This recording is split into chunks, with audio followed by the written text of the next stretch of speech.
I just want to see if I can find one of the videos that's back in there. I'm so pleased that Becca's on a brighten up, Alex. So, That you and Vicky are...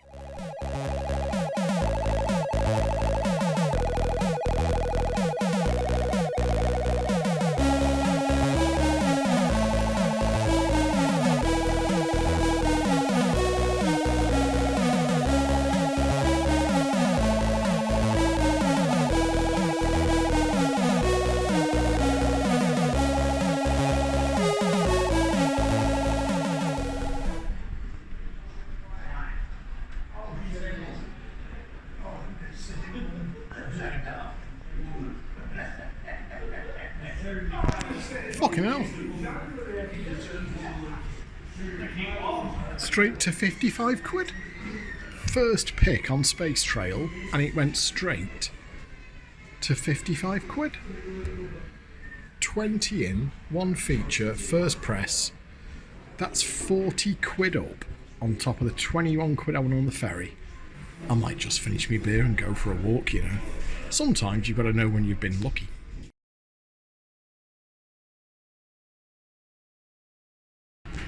So look at this, you still get autoplay in the pub. I've just decided to have another 20. I'm playing this one here, Deal or No Deal Lightning Spins. The thing about this is it doesn't change the RTP if you go down to the lower stakes, so even if you play it on 25p a go, some of the others are knocking themselves down to like 82 or 84%.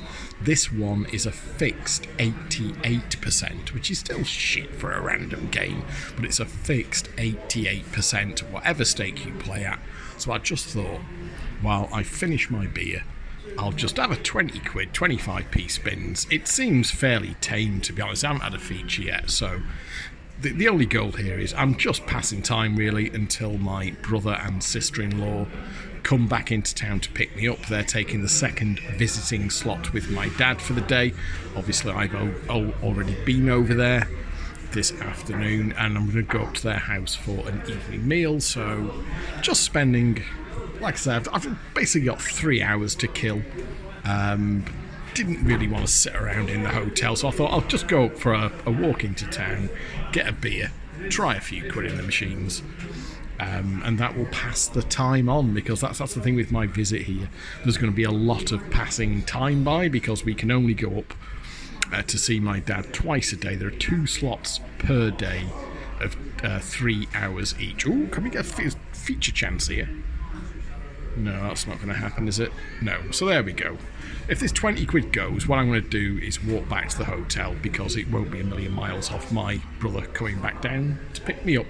These are okay. These new blueprint cabs, they've got 5 of them. They're all exactly the same, and they all seem to have exactly the same games on them, so I'm not quite sure what the point of that is, but I assume they must make money. But anyway, there you go. If I get a feature, I'll grab it, but there's not very much going on this game, to be honest with you, but it does seem to be a reasonable way to just pass a bit of time.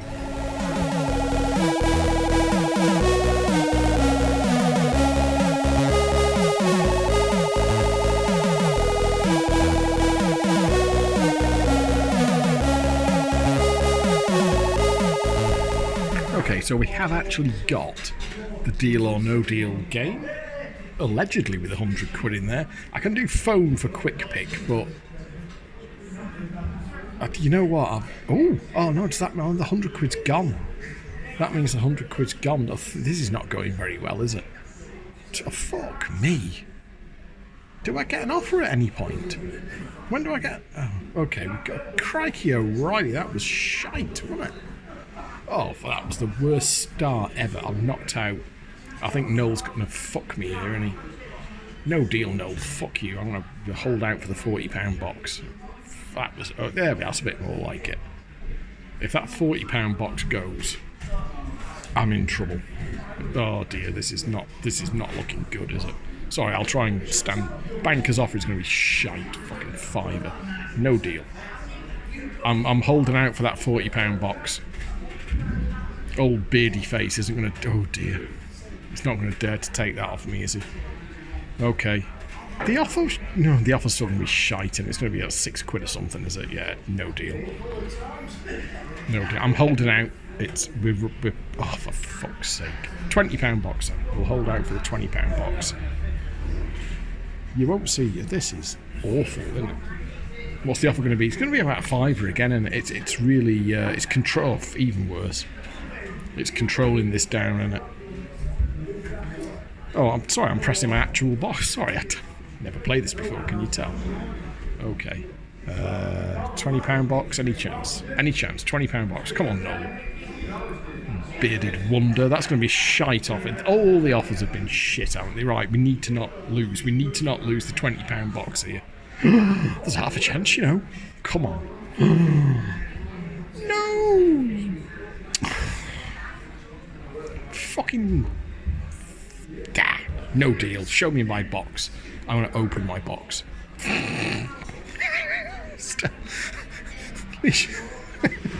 One time got me money back on that spin. Still, like I say, it's doing the job. It's passing to. Look at me autoplay. You get autoplay in the pub. Not allowed it online. It's too dangerous online. But if you go to the pub, you can have autoplay at 88% RTP. Go on then. We've got it again. Shall we do the quick pick? I mean, go on. You should do. No, go on. Press phone for quick pick. How does that work? I don't understand.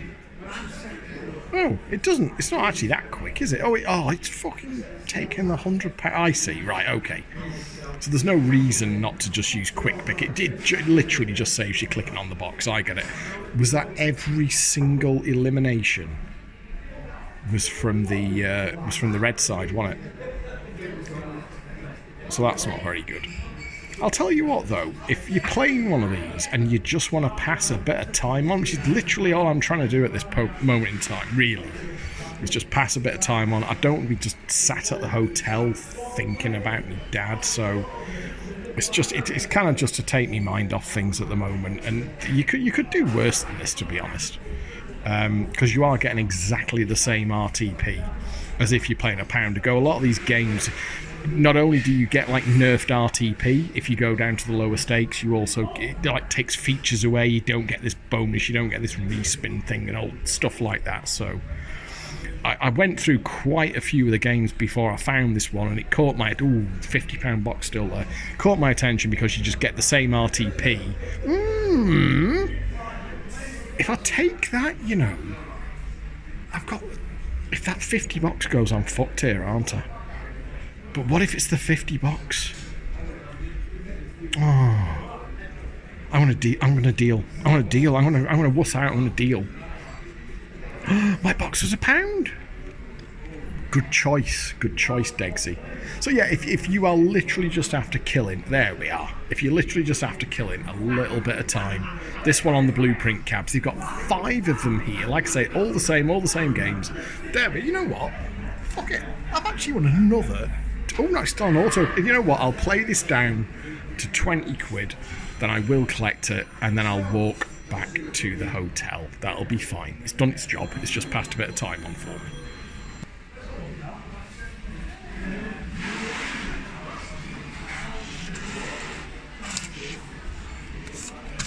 Thank you. I'll take it. There is Bury Town Hall. It's a grand old building, that, isn't it? For what is essentially a reasonably sized town in the north of England. But you've got to remember that the north of England, Manchester and surrounding areas, and indeed much of the north was the north even, was the industrial powerhouse of the whole country. So they used to build structures like this. I need to get over this road without getting fucking killed, by the way. I'm not very good at the UK these days. I'm far more suited to island life. Let's have a look. I'm sure it's quite okay to just walk onto here like this. So yeah, it's a shame, of course, all completely wrecked and ruined and gone now. Very little left. I mean, it was absolutely in terrible decline when I was growing up here in late 70s or 80s, I suppose. Really, I was born in 1974, but the glory days of the North were long behind it even at that point, and frankly it hasn't got much better. It's a shame. This is very much my old territory. This is very much the place I used to live and move around in and study and work and all the rest of it, but of course went over to the Isle of Man in 1996 and have lived there ever since, but currently over here for fairly sad reasons. I guess what's the point of this little bit? The point of this little bit is maybe just like, how the fuck can you go out and drink and fucking gamble when your dad's in critical care in hospital? And the point there is, what else the fuck am I supposed to do at this point? There is literally nothing that I can do. There are two, we'll just fucking climb over this cunt here. Hey, yeah! Oh, there we go.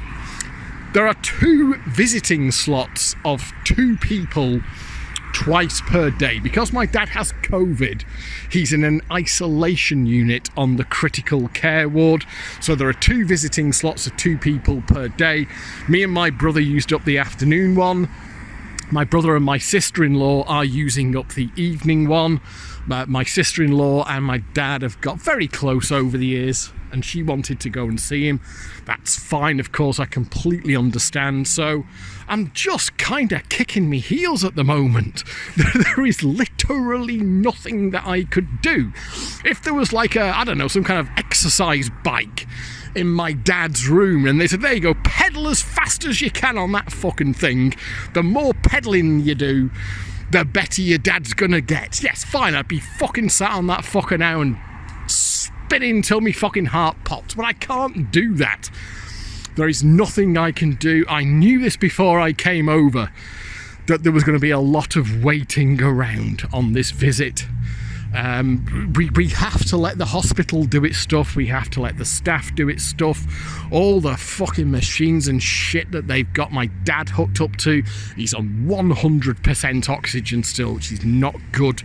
They need to get that down. He's on antibiotics for the pneumonia, he's got drips and fentanyl and all sorts going on. So it's time. This is the thing, it's frustrating as hell, but sometimes it's just a question of time, and hopefully that he's going to start to recover from this. Like I say, I knew this was going to be a frustrating visit in that regard, not kind of action-packed and doing stuff all the time, but more a case of waiting around, really. I'm already thinking I'm going to have to extend my visit.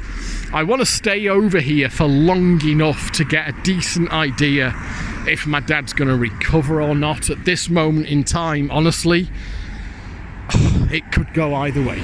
There's nothing certain at this point, and I need to be careful not to get fucking wiped out. They drive quite fast over here, 30s there, I'm sure. So I want to be here for long enough to at least know which way it's going to go, and hopefully, of course, the way it's going to go is that it's looking like my dad will recover. There's a limit to how I'll get it. Yes, fine, slow down. Goodness me. So we'll see how it goes. But yeah, that's the point.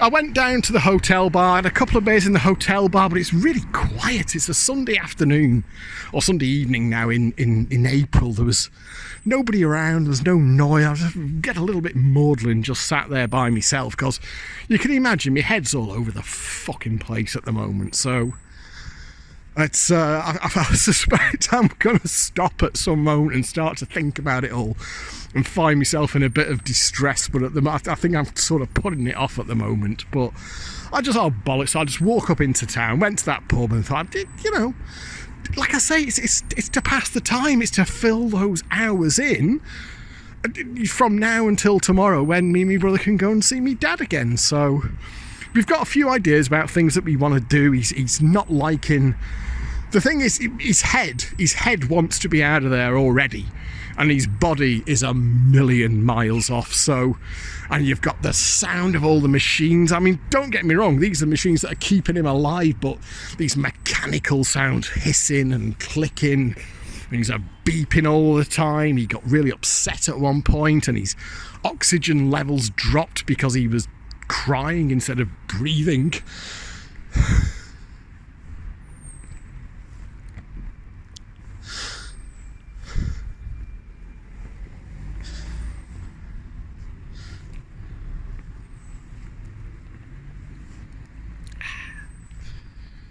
So yeah, this fucking alarm goes off and red lights start flashing and all the rest of it. So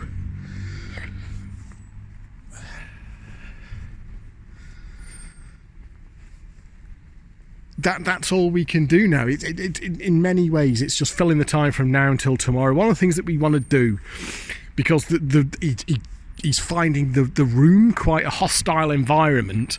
Not the staff, I should hasten to add, who are absolutely brilliant. My God. The NHS is the definition of standing on the shoulders of giants. It is the people that keep that thing running. No thanks to 13 years of fucking country by the fucking Tories. But it's still going. Thanks to the people who work in it. And it's not their fault that, you know, nobody wants to be hooked up to all these machines that are beeping and clacking and hissing all the time. So we want to try and make it a little bit friendlier for him. What we're going to try and do before we go tomorrow is buy a sort of digital photo frame for him, get a load of family photos on there, get it onto some kind of like a permanent slideshow. He can just have it on the table in front of him, and he's got something, you know, wherever he is, or if he falls asleep and wakes up a bit or whatever, or he's feeling a bit down, he's got something nice to look at. I was showing him some photos of my daughter and the family and some of the things we've been up to recently. You could see he just lit up. And I was saying to my brother on the way, we've got to make that room nicer for him. He's potentially going to be there for a while. We've got to make it an environment that he's a bit more comfortable in. So the first idea, it was my brother's idea, why don't we just get one of them fucking digital photo frames, slap a load of stuff on there, get it onto a slideshow so he's got something friendly to look at, because there's a limit. Out 24 hours a day, he's only allowed visitors for like 4 or 5 hours of those. So we've got to fill... Ooh, bong, bong. It's a grand old church, isn't it? That'll be 7 o'clock. So hopefully, my brother, Dad, I think I'm probably still about half an hour away until my brother comes and picks me up. And I'm going to go back to their house for an evening meal. So, is that a very long-winded way of saying that's why I'm in the pub having a beer playing the machine? I mean, I was playing that Don thing there on 25p spins. You know, it passed 20 minutes on. It's filling some time. I'm just going for a little walk around the old Godbury Town Centre.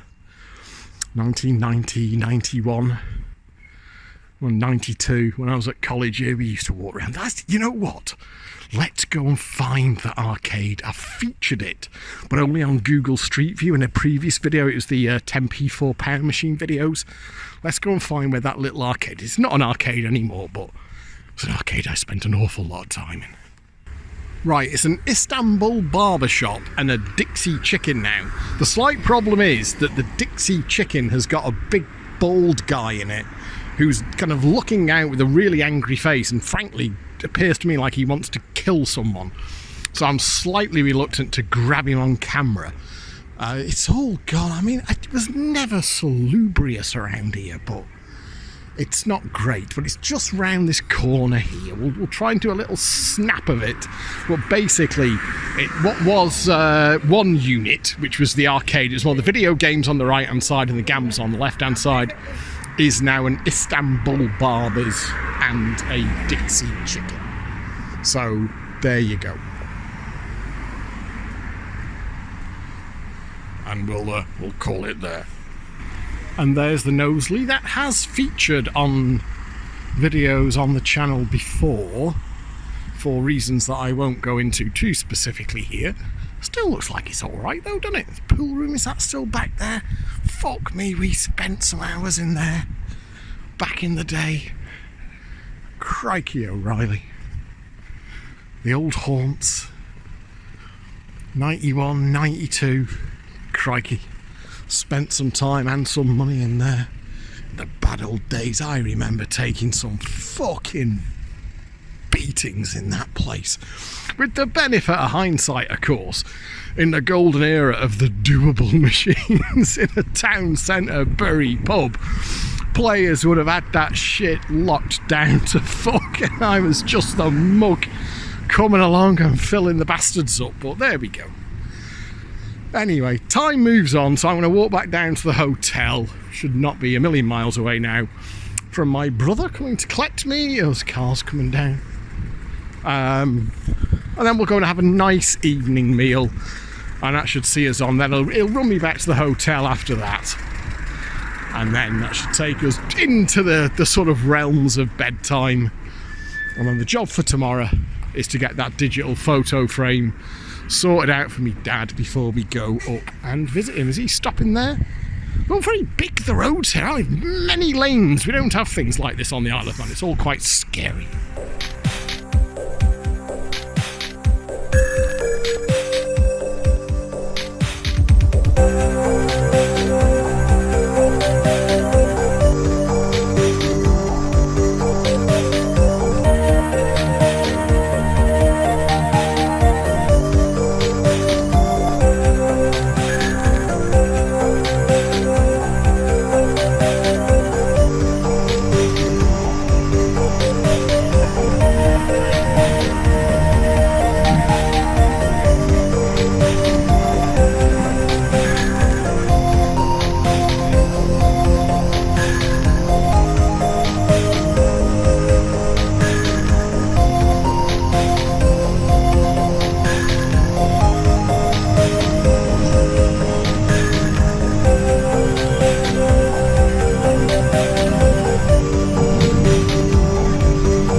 Does that even remotely work? How much did I just pay? Like, I don't even, your brother said you just tap on and tap off and it works, but you don't get a ticket. How do I get a notification to say how much that just cost me? I really don't know. So anyway, here we are in Radcliffe, my hometown. This is the town I grew up in. Let's have a walk around. Ooh, that never used to be there, that car park. Let's have a walk around and we'll do an update. Right, this path, which I probably haven't walked down since 1987 at a guess. That school I used to go to used to be called Coney Green. It's called Spring Lane School now. It still appears to be a school. I went there for my first, second and chunk of my third year, then moved down to Chelmsford for the rest of my third year, fourth year and fifth year. And back up to Manchester when I went to Bury College. I went to live with my mum for a bit towards the back end of my GCSEs. I'll follow this path. Fucking hell, them houses didn't used to be there. Wonder if it still goes to the canal. Anyway, let's have an update. The update is not good. My brother and sister-in-law had the visit with my dad as planned. They said he'd kind of been the same as when me and my brother had been there. He was still on 100% oxygen. Nothing was getting any better. But they came and picked me up from the hotel, as had been intended.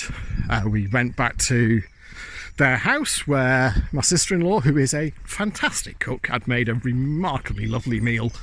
It's like a roast dinner, but with sausages instead of like a beef or lamb. Everyone had said they wanted sausages, so there was really, really nice sausages, but like a roast dinner with sausages and gravy and all the rest of it. It was absolutely lovely. Then my brother ran me back to the hotel, stayed for a bit. Brother ran me back to the hotel. I got back to the hotel about 10ish, and I was kind of shagged because I'd been up since, 5:15 in the morning, so I went to bed. I was kind of dropping off, and then at 11:30, the phone rang, and it was my brother. And he said, look, we've just had the hospital on. Dad's just had a really bad turn. His condition has got a lot worse, and they want to intubate him. They said they've talked to him at the hospital, they've explained his situation, and he's agreed to it. Obviously, if it's a mechanical ventilation, but obviously to do that, they basically need to knock you out. They need to anaesthetise you because it's incredibly unpleasant. They can't do it when a person's conscious, and they have to then keep you essentially unconscious I don't know if it's what you'd call a medically induced coma or what. I don't know what the technical term is, but essentially they were going to use anaesthetic to knock him out and then intubate him and then mechanically ventilate him.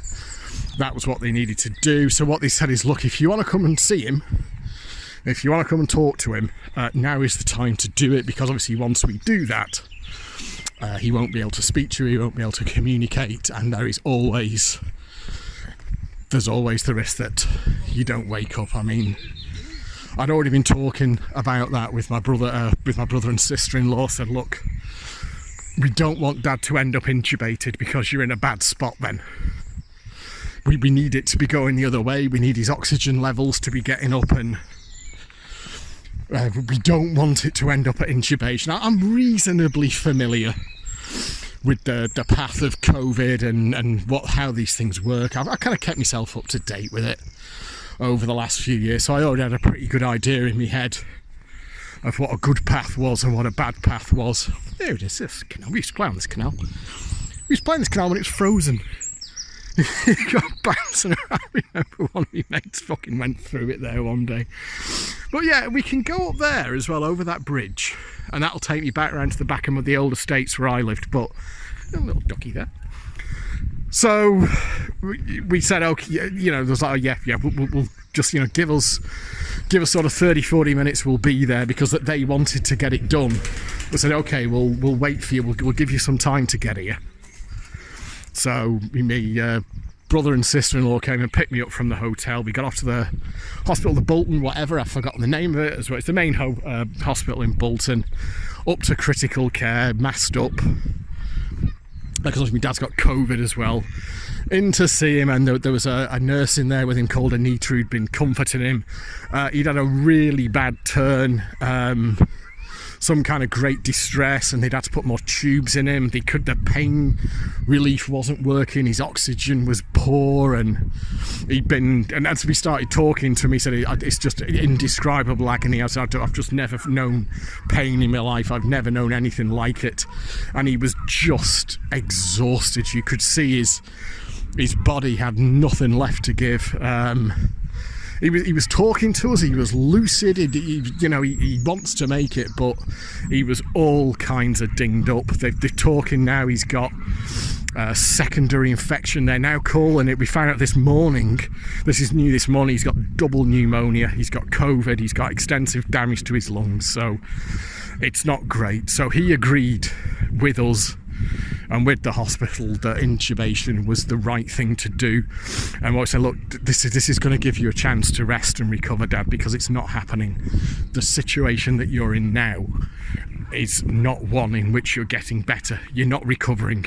You're not, because he doesn't like being on the oxygen. He doesn't like being stuck in bed.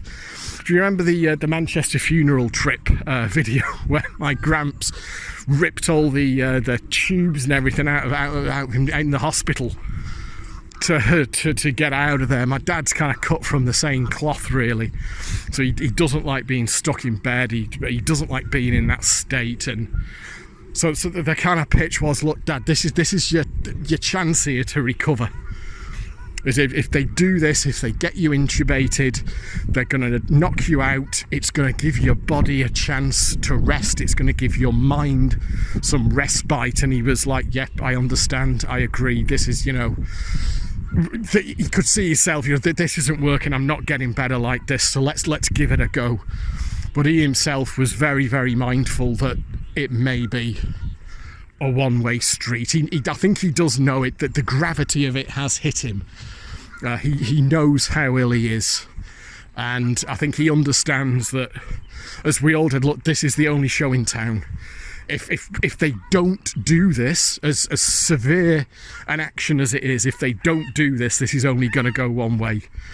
This is the chance. It's not a great chance, and I mean, I already knew sort of passively from following this over the last 3 years that your chances of, once you go on a mechanical ventilator, your chances of getting off it are not amazing. But it's kind of the last chance saloon. They only do it with gravely ill people. So we stayed for a bit, about 40-45 minutes. They allowed 3 of us in as well. They said, oh, God, the 3 of you can go in together. It's only supposed to be 2, but we'll let the 3 of you in together. And we talked to him for a while, and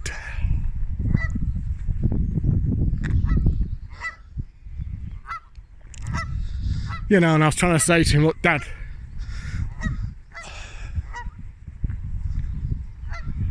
you know, this is not the end of this story. There's still chapters left to be written. We need to get you out on the other side, out of the other side on this one, and do the things that we're talking about. You know, you can visit the Isle of Man again. We need to get the stuff still to be done here. And he says, yeah, I'm going to fight it. I'm going to fight it. I mean, he does want to live. He's very annoyed with himself because he has let himself slip in recent years. He was a ferociously fit and healthy man when he was younger, did a very, very demanding physical job, but he's been a lifelong smoker, which has taken its toll. And in recent years, you know, once he retired, he's not been as active, so he's been eating a lot of crap and putting on weight. He's not in, physically, he is not in good shape. There's no two ways about it. So, but that's not the time for that. You know, no one's saying anything about that. You know, it's not the time for recriminations. It's the time to focus on the possibility that there's still a path through this. So as we left at, oh God, you're way past midnight, pushing up towards 1 o'clock at this point. As we left, we kind of handed him over. We said a final, you know, this is going to be all right. You're going to get through it. And we all told each other that we loved each other. But then we left him, which is all we could do. We left him in the hands of the staff. They knew what they wanted to do. They had the staff on hand. They had the anaesthetist on hand. They were all ready to go. They knew what the plan was. They've done this at this point of the game. They've done this many times before. So they knew what the plan of action was. It was to get my dad intubated, kind of knock him out, get him anaesthetised, and then just try and get everything stabilised. Try and get him stable and give his body a chance to recover and let the ventilator take over. But none of us are under any illusions about where we are now. You know, if this was a fucking fruit machine, it's going higher on a 6. You might get away with it, but there's a good chance you won't. So that's where we are. We got back to the hotel. Brother dropped me off. Brother and sister-in-law dropped me off. I was fucking shattered at this point. I mean, it's fucking gone 1 o'clock in the morning. I've been up since 5:15 the previous morning. So I did manage to drop off to sleep just out of sheer exhaustion, really. But didn't sleep for very long. I woke up at 6 o'clock this morning, so couldn't. Thought, I'm not going to get back to sleep. So I got up, started moving around, had a shower. Had a walk up into Bury, bought myself a coffee, had a walk around. I've been in touch with my brother. We're going to go and see my dad again at the 1 o'clock visiting slot, obviously. We won't be able to talk to him, but we are going to talk to him, but he won't be able to talk with us because he's going to be unconscious. But we're going to talk to him and hope that he can hear us. This morning, I've asked my brother what he's doing this morning. My brother's a very keen golfer. He's a very good golfer. He said he's just going to go to the driving range and hit some balls about. I said, I don't know what else to do. I said, yeah, I know what you mean. I said, I'm just going to jump on the Metrolink. I was going to ride into Manchester, and I'm going the wrong. I'm supposed to be going to. I'm going to walk all the way back to this. Is the fucking. This canal here, it goes from Bury to Radcliffe. Back in the day, of course. Fucking hell, I've gone completely the wrong way here. I should have... Fuck me, Degsy, you fucking plant pot. Right, I'm going to have to go back. Obviously, this was used for industry. This would be a working canal back in the day. It's not many boats go down that these days. So, you can understand, yeah. So, right, I'll fall back down. Right, so, yeah, so it just, like a little bit like I said, with the machine in the pub last night. Well, I'm just filling time. I'm just passing the hours until we can go and see me dad again. You know, my brother's doing the same with just going to hit some golf balls. You know, it's the same thing. Well, how the fuck are you going playing golf? Well, your dad's clearly in bed. Yeah, we've got to pass the time between now and 1 o'clock. So for him, it's going to go and hit some golf balls. For me, it's fuck it. I'll just play the machine in the pub and have a pint. So I thought this morning what I'd do. I didn't want to go into Wetherspoons at 9 in the morning or whatever fucking time they open. So I thought I'll jump on the Metrolink. I was going to ride it into Manchester. and have a walk around Manchester city centre. But the first stop as you get off the metro from Bury is Radcliffe, and all of a sudden I just thought, no, I'm going to get off in Radcliffe, just have a walk around Radcliffe. What we're going to do is later on today, after we visited my dad at 1, me and my brother are going to go down to our old house where my dad lived up until recently, and where we grew up. We are going to have a look around there. My brother says it's not in the best of shape. It's gone into a little bit of decline over the years, a bit like my dad, in honesty. So that's the plan for today. They spoke to the hospital this morning. They're going to do the sort of Dr. Toppy, or the doctor on who does the actual plans, if you will. He's going to see me dad at 9:30 and come up with a plan of attack, but they're fighting against double pneumonia, infection, COVID, lung damage. They think he had COPD as well, so there's a lot going on there. And what they've said is, when they spoke to the hospital this morning, said, look, the ventilator is doing a lot of work here. So it's absolutely the ventilator that is keeping him alive. And if you know anything about this, you'll know that being on a ventilator is a mechanical ventilator. It's a very bad spot to be in to start with, and you don't want to be on one for too long. Once you've been on one for a certain amount of time, it's honestly, you're not really coming off it. So there we are. I'm just going to walk up in. I might do a little couple of clips up in Radcliffe.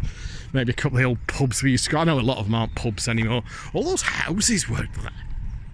I remember that farmhouse up there. None of them houses were there back in the 80s, but we all used to play down there and play in this area here. You play down on the canal. It was just a thing, you go down and play. Well, I say, when it was frozen, we'd all be jumping around on it and seeing who would go on the thinnest ice, and to see, daring each other. Till one day, of course, one of my mates went straight through. I think I went through it once as well. I mean, we all survived, but a bit daft with the benefit of hindsight. So there you go. That's the update from last night. We're in a worse spot. We are in a worse spot than we were yesterday. The only thing I'm grateful for at this point is that I came over when I did. If I hadn't have been on the first ferry off the island yesterday and got over, and my brother picked me up, if I'd have got over today, then I wouldn't have been able to talk to me dad. But I had 2 chances to talk to him yesterday, actually speak to him. Because when I go to him today, I can speak to him, but I can't speak with him. So at least we've got that. Anyway, I'm slightly rambling at this point. I'm not running on very much sleep myself either, I've got to be honest with you, so might be slightly even more incoherent than usual. But there you go. 2.8 miles straight along the canal to Bury. I think we can manage that. So I'll do it that way. I will just walk back down the canal to Bury. Ooh, what they're up to there. A little bit of aggro. What are they now? God, I don't know what they are. Are they geese? I know a duck, but I'm going to say they're geese. I don't really know. Anyway, we're going to do that. We're going to walk down the canal to Bury. 2.8 miles. That will be fine. I do need a piss, though. I walked up into Bury this morning. So I was awake very early, so I walked up into Bury and got myself a large latte with an extra shot from some, it wasn't Costa or Starbucks, it was Bob and Bert's, Fred and Bob's or something. It seemed quite lovely people in there as well. I got myself a large latte, but that kind of needs to make a reappearance at this point, and I'm not quite sure where I could sneak up there. Just, you don't get caught for indecent exposure, but I've got to walk 3 miles here and I could do with a piss. We'll see how that one goes. Right, there we go. Problem solved. I won't tell anyone if you don't. And now we can enjoy the walk. This is not pleasant walking when you really need a piss. I say it's tick-tock, tick-tock, fill in time. Fill in time till we can go and see me dad. Oh, just a little bit of fruit machine reportage, because I had a walk around Bury yesterday evening. I think I had a total of 4 beers in like several hours, so obviously I didn't want to get even remotely lashed, so I just had a walk around the town centre as well. Every pub I looked in had digital units. I didn't see a single fruit machine. I had another walk around Bury this morning in daylight, just looking through the windows like a weirdo, looking for fruit machines. And again, same thing. I cannot see in any pub in Bury that I have scoped out the machines. I cannot see. Okay. I cannot see any traditional fruit machines. They are all digi units. I know some of them have got pub fruits on them, or they can have pub fruits on them. The ones that I looked at in Wetherspoons last night, none of them had pub fruits on them. They were all randoms, although a couple of them said that they were compensated. So they weren't like pub fruits, they looked like random games. But they were, actually, if you looked at the rules, it said this game is compensated and may be influenced by previous play. There was like a King Kong banana-y type one that said it was compensated. I'm not quite sure how that works. It looked like a random game, but the point being that I cannot say, I've not seen, every pub I've walked past in Bury, I've had a look through the windows and tried to scope out the machines, and it is all, you know, kind of those double screen digital units. I've got to say, you have far nicer, shinier ones than we do on the Isle of Man. We've got a load of knackered old shit in the main on the island, but they're all lovely and shiny. And, you know, in the one that I played in the Wetherspoons yesterday, you can tell that the hardware is like several generations better, because I was playing like the Worms game, and you know when you get the space trail bonus and the worm comes up and there's all the clouds of green gas on the screen, the ones on the Isle of Man absolutely drop on their arse when they have to do that. You can see it in that previous video, the rowing a £500 jackpot machine in the pub. The animations on that are running at like 3 frames a second compared to the ones on the one that they had in the Wetherspoons here, which is super silky smooth. But yeah, I mean, it's all Swizzy screen-based units. They're not all blueprints. There do seem to be several different designs of cabs out there, but the common theme is I haven't seen a single traditional reel-based fruit machine. There's probably more on the bloody ferry coming over of old-fashioned fruit machines than there is in Bury.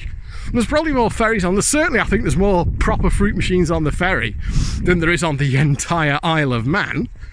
But possibly more than there is in Bury as well, come to that. So I did say this, I don't want to do an I told you so, but I am. I did predict this. There's a video early on the old channel where I confidently predicted that these digi units and primarily the randoms were going to kill the fruit machine. It happened on the Isle of Man, and as far as I can see now, it's happened in the UK. I did predict that that would happen. Well, I say predict, I was just using that, maybe a bit of a strong word. I was using the evidence of my own eyes from the Isle of Man, that people just seem to prefer these to the absolutely fucked on their arses AWPs, which was absolutely the norm, particularly brutal in the 70 and £100. Look, there's Metrolink there, see? The Metrolink's going to beat me, but I think I can comfortably walk this. So, yeah, I think it was kind of inevitable that it was going to go this way. I'm slightly sad, to be honest, because I did actually quite enjoy playing that Don Turbo. Was it? No, whatever. I think it was Don Turbo. I've forgotten already. But that one that I played on the ferry, I actually quite enjoyed it. Oh, another Metrolink going to the way. Actually found it quite enjoyable. I mean, when a fruit machine is not on its fucking arse, you know, like on a deal or no deal fruit machine where you actually get a chance to play the game, they can be reasonably entertaining. But I mean, we've had this conversation over at Desert Island Fruits where we'd just love it if you know, you could still play, and opinions vary on what the sweet spot would be.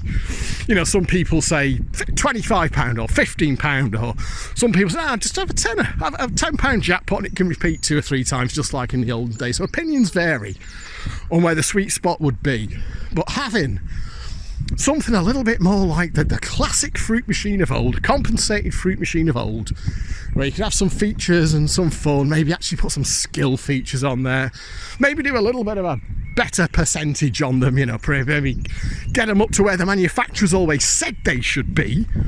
which is you know, sort of 84, 86, which is where on any of those old flyers where there is a manufacturer recommendation for what RTP to run their games on.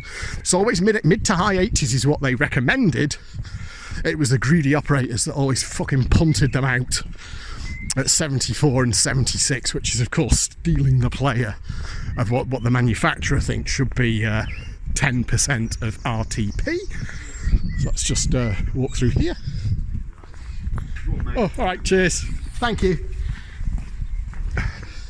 Do you seem to? It's a very packed. People would like to walk the dogs and have a cycle down here. It's quite peaceful. You wouldn't know really that just over there is like a really busy main road and the Metrolink tracks and all the rest of it, and yet you can have this nice tranquil walk just here. So yeah, I would love it, you know, if you could play an old-fashioned style fruit machine on a sensor, on a modest jackpot in the pub. That would suit me. But we've had this conversation before. They did it to themselves. That push for higher stakes and higher jackpots. This is where we've ended up. They've wiped themselves out. Essentially, they've created their own extinction event. So a little bit of a shame, but it does. I mean, they're still playable. That Donned one that I found last night that you can just play. You get your 88% on 25p a go. It seemed very gentle as well in terms of sort of volatility. Quite a lot of small wins dropping in all the time and so on. So if you're wanting to pass a little, I think I said this yesterday, didn't I? Not like me to repeat myself, but I think if you're after a bit of gentle entertainment, you could probably do worse than something like that. What you can do as well, because they've got so many fucking games on them, you can actually pass a bit of time on just going through them all and looking at the help files. And because obviously I was looking for one. What I was actually looking for, I want to find one here that I can play on a lower stake, but I'm not absolutely fucking myself on the RTP. And I found that Donned one, where you get that 88 on whatever stake, and you can just tap away on it, and it doesn't shit you on the features as well. That's something else that they love to do, these things. You've got to play on max stake to get this feature or this respin bonus or whatever. It doesn't do that either. You just seem to get exactly the same game on any stake, so that's fine. So there we go. Carry the walk down the canal. Part of the reason I'm blithered, it's just taking my mind off things. Like I say, my brother's up at the driving range just whacking golf balls around. I'm just going out for a walk and I'm yammering away on here. It's taking my mind off things. It's something for my brain to do that isn't thinking about my dad lying in hospital. Fucking ventilator. God. Oh dear. I hope he fucking makes it. I hope he fucking makes it.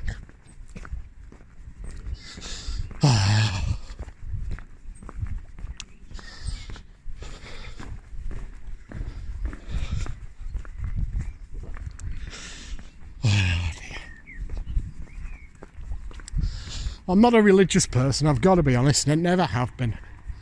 But I'll tell you what, big guy, if you're up there, just give us one last shot, one last chance, please. Right, went slightly wrong in that I wasn't expecting the end of the canal to bring me out quite where it did, so I've left myself with a little bit of a hike back into Bury, but that's not a problem, we can do that. It's been a decent stroll out. I've already smashed through my 10,000 steps for the day and it's like 20 past 11 and that was probably a few thousand to go, so it's all good. We'll walk back up into Bury. I might just go and get myself a Mackey's or something, bit of lunch, then my brother's going to be collecting me about 12:45. Then it will be off to the hospital, but obviously I've got to eat something, so see what's going on at Mac. I don't think there's a Burger King in Bury anymore. I do like a Burger King when I'm across, because we haven't got one on the island, but there used to be one in the centre of Bury. It's not there anymore, and I don't know if there is one.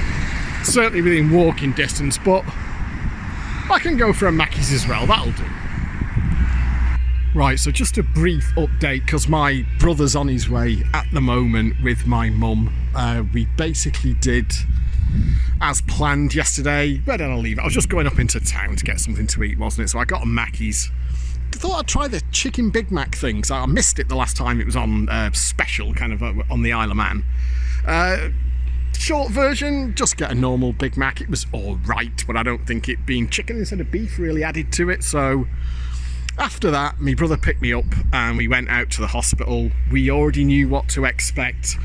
And yeah, Dad was intubated, he was unconscious, mechanical ventilation, all kind of machines and drips and tubes coming out of him, cocktail of drugs being pumped in to fight the infection, keep him alive and all the rest of it.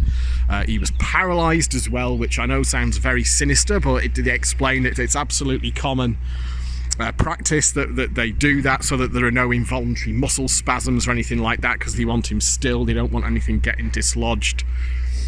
So he was peaceful, I guess is the best thing you could say, but he was completely unconscious. We couldn't talk with him. I talked to him, I had some time alone with him, spoke to him for about half an hour. My sister-in-law spent some time alone with him. I think my brother's, I mean, we're all finding it very, very difficult. I think my brother's finding the condition that he's in now very, very hard, because you can't talk to him. You can talk to him, but you can't talk with him. I mean, the night before when we saw him, when he'd had that really bad episode, and it was obvious that, you know, that they were going to have to do something. They couldn't leave him like that. But for my brother, I think it's, well, at least he was still there. You could still talk to him. So it wasn't great. It was kind of, you know, we were mentally prepared. We knew what state he was going to be in, but it still wasn't great. After that, we came back down into Bury. Me and my brother had kind of had it. I think we both, like, I was invited round to their house for tea, but I'd said to Carl, I said, I think, Carl, I'm just going to have a quiet one this evening. Just drop us back off at the hotel, please. I'm going to take some time to myself. He said, yeah, I feel the same. I'm not feeling very sociable. You know, nothing personal in it. Just, you know, we just need a bit of quiet time. So there's the hotel, by the way. That's the Premier Inn. It's really nice. I mean, it's not posh. It's a Premier Inn, but the staff are fantastic. The staff are lovely. And, you know, it's clean, it's pleasant, it's quite noisy out here, and the Metrolink is just down there, as you saw, but the rooms are really well insulated. With the windows shut, you can't.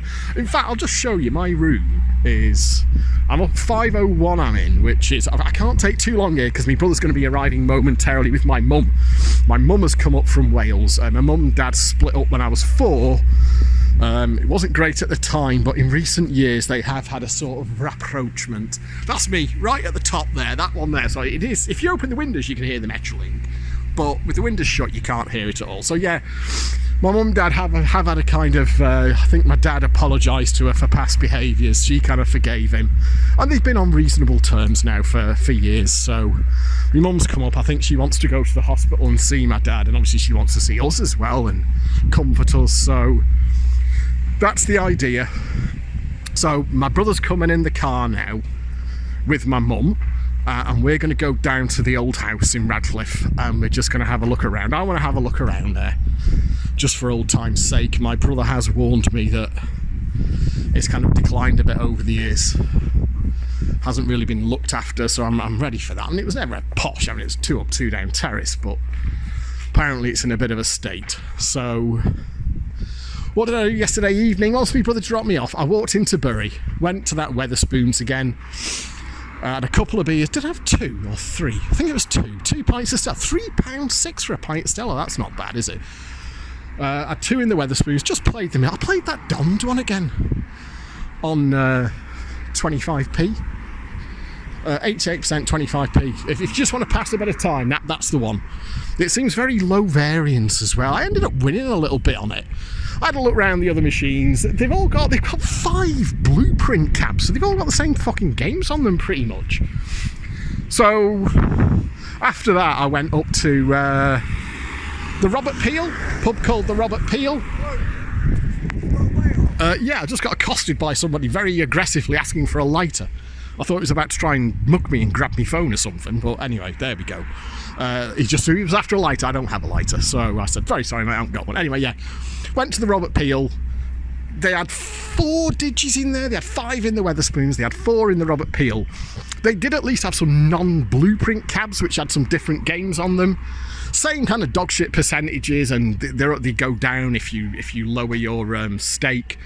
I found one that was, I think was it 86 or 88 even on 25p a go. So I played 20 through that, and I managed to gamble a win up to 32 quid. It was like a double or nothing, and I bottled it at 32 quid. Collected the 32 quid, won a bit on that. I then just put a bit through that, the same bloody Donned game on the blueprint cab. Somehow I just keep, I'm 90 quid up. I had to count up when I got back to the hotel. I'm currently running, including the win on the ferry, I'm currently running 90 quid up somehow. I don't know how you manage that on mostly random games with a 10 to 12% house edge, but there you go. Like I say, it was just passing time on. They had Wi-Fi in the Robert Peel as well. I asked the lass on the bar, I've got a pint of San Miguel. Just said, oh, do you have Wi-Fi? And they said, yeah, it's the Robert Peel guest. And she says, you need a password. It's Robert Peel 22, all lowercase. I know it's a bit shit. And I'm like, wow, that's some proper security you've got going on there. Don't mad, does it? I mean, it's not like a super government network or anything, but it was just the sheepish way she said it when she told me the password that I found quite amusing. So again, same thing, it just passed time on. It passed the evening on, went back to the hotel, and I had another couple of beers, sat down with a book. I was catching up on WhatsApp and messaging family and friends and whatnot. And then had a meal, what was it, chicken katsu curry with a side order of chips.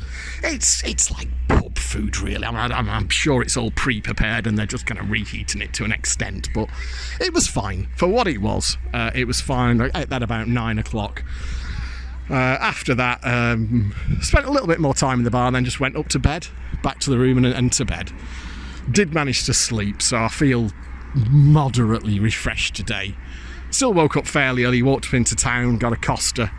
Now I'm just waiting for my brother and my mum, and we'll go and look at the old house. Then we're going to go to the hospital, I guess, for the 1 o'clock visit hours slot.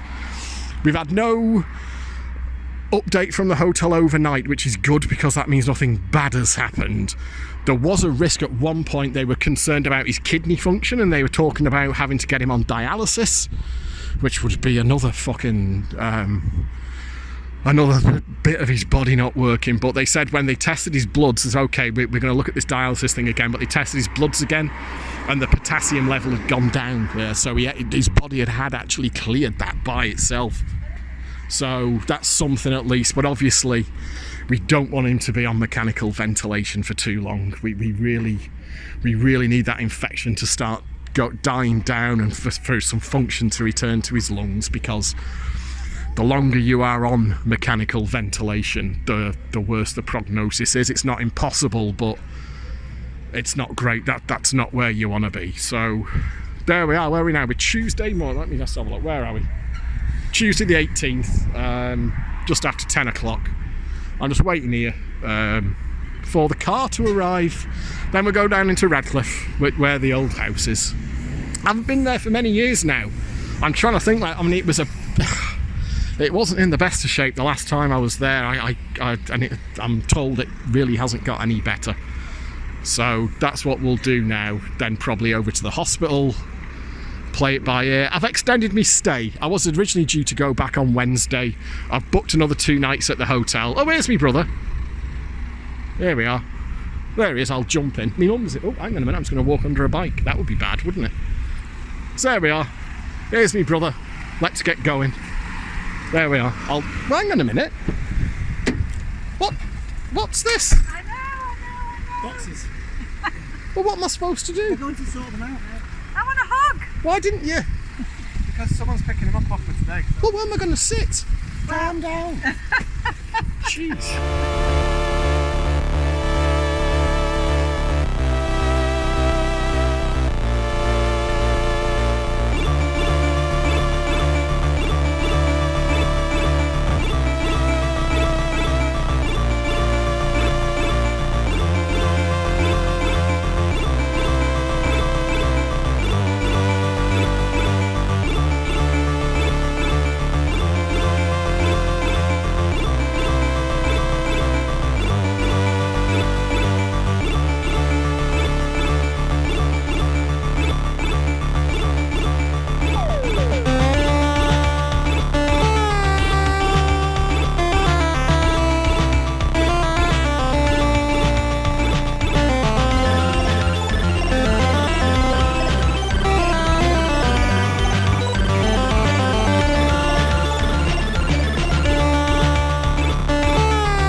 So here we are. I've already been through and taken a load of pictures. I don't know how much of this I'm going to put in.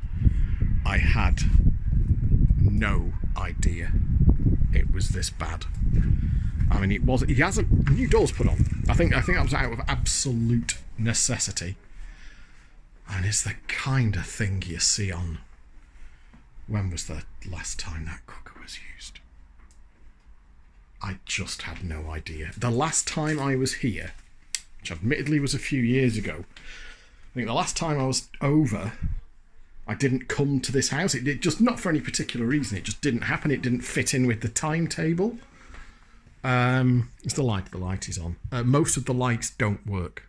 We've got a little desk lamp there. I haven't been here for many years. It was on the right side of habitable the last time I was here. It wasn't great, but it was... God almighty. The absolute state of it. Family pictures have got pride of place, though. These are the stairs that he went down. They are murderously steep. And here, at the bottom, that's where...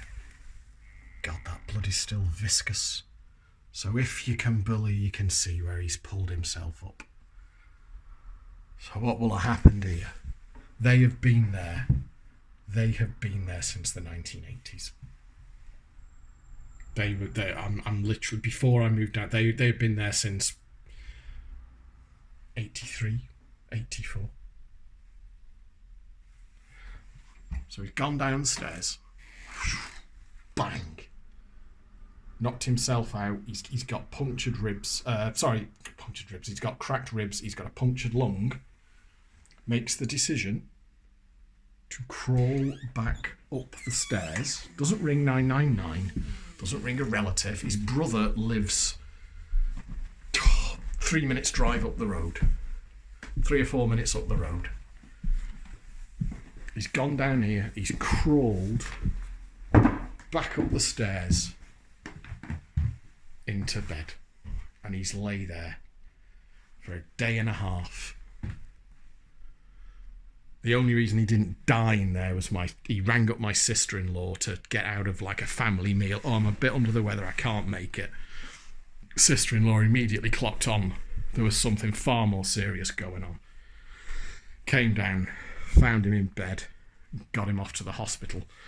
Against his protests, he was protesting vigorously. I am not going to the bloody hospital. He abandoned this room some time ago, apparently. That used to be his bed there. So you can see, there's only 2 bedrooms, it's a small house. Historically, there was a time they were me and my brother's bunk beds. And that was my dad's bed. But those bunk beds originally were in here. So this was me and my brother slept in this room in the bunk bed, and that was my dad's bedroom through there. When I got a little bit older, this became my room, and my brother slept in this room with my dad, simply because there are no other rooms. There are only 2 bedrooms in this house. And then once I moved over to the Isle of Man, I think it was before that, because I was away. No, I did keep this room for a bit. I must have stayed in here. But once I'd moved over to the Isle of Man, this became my brother's bedroom. And they redecorated it all. It was fully redecorated at one point. The walls used to be covered in my stuff. I did a mural on that wall there, and I had all my song lyrics and teenage angst stuff all over the walls here. That's all gone now. This was my brother's room. Fucking hell, look at the dust. And that's where my brother had his computer set up, and he played with the old ISDN box. No. There you are, look. He had, back when it was very, very posh, they had ISDN put in. Because he needed low pings to play Quake. He got quite so successful on the competitive Quake scene, but you needed That was the time when ISDN was available. So if you're on a dial-up modem, you're a big disadvantage. So they had ISDN put in when it was very expensive and very posh. But yeah, this used to be my room. My bed was there. Me and Mrs. Dexy when we started going out together. This was kind of our room. Mrs. Dexy lived here for a few months. Quite a while, actually. Was it about a year even? While she was doing a course at Bury College. But yeah, basically me and Mrs. Dexy lived in here. This was our room for a bit. Bathroom in here. It's not great. No shower. There was never a shower. If you wanted a shower, you had to put one of them old things with the, you know, that you put on the taps. That was how you had a shower. It was always considered, because it's an old electric immersion heater, they use a lot of lecky them things, so it was always, you know, always a bit leery about putting the hot water on. By God, that's our old Skelestric up there. Oh, fucking hell, there's fucking, what's that? Jesus, I don't even know what that is. All my old dad's war games. He was a keen war gamer. Fuck me. Jesus Christ. I bet this is from the 1980s. Christ, I remember this. When's this from? Has it got a date?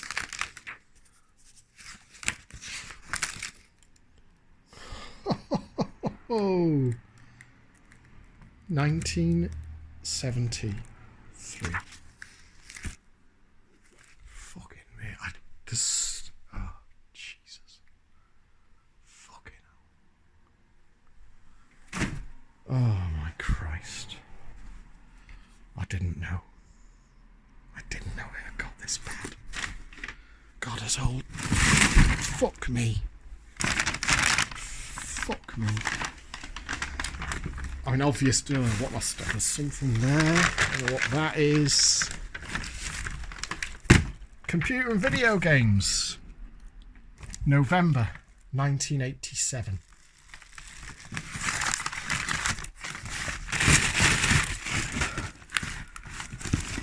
Oh my God, that's one of my old binders.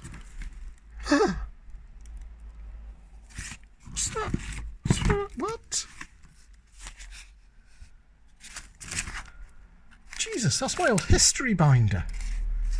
That's me, that's my writing. Oh. There's me, fucking hell. Ho ho ho. 14th of November.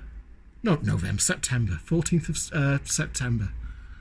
1991. What's this? It's an essay. Back when you had to write essays, you see. Very lively and lots of ideas. Good. Couple of technical points. What did I get? 16 out of 25? That seems a bit mean. The thing is, by 1991, I was very much... What is a government? By 1991, I was very much in the space of, you know, I'm going to take this. Fruit machines. That would have been my second year, you see. I'm going to take this. That would have been my second year, 91. By the start of my second year, that fucking was a bit fucking dusty. I'm going to take it. Christ. I was very much into the fruit machines. Studies were a second... It's a bit dusty light, but... Studies were to a very, very, very distant second place. I still actually managed to get good A-levels. I got an A, 2 Bs and a C. I should have been straight A's, really. The fruit machines. Fuck me. What's this one? University of Lancaster? Christ on a bike. Very... That's very... 7/10/93? That must be when I was in... I wasn't in that. That must be from when I'd come back down to Manchester and did a couple of years at Manchester. Christ. 21/4/94. That was the month before me and Mrs. Deggsy started going out together. So yeah, that's a Lancaster University binder, but that's stuff from Manchester. Because Lancaster University was definitely 92.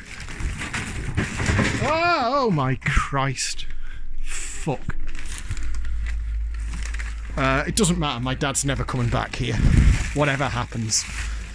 That's a conversation we've already had. This place is getting fucking condemned. Oh, what's this? That's me as well. Look at that. 19th century Manchester. That's my writing. 3rd of March, 95. Actually thought we had to fill in to get you. I'd almost like to have a look through here. I might. You know what? I might come back. Because what we've said, we're kind of still working out, but obviously my dad, if he gets out of hospital, cannot come back here. It's not fit for human habitation. So the house is just going to have to be cleared. The practicalities of exactly... Oh, Jesus. When's this from? Maniac Mansion. The cover's gone off this one. Amiga. That's an Amiga game now. When's this one? Oh, did it even say what year? There we are.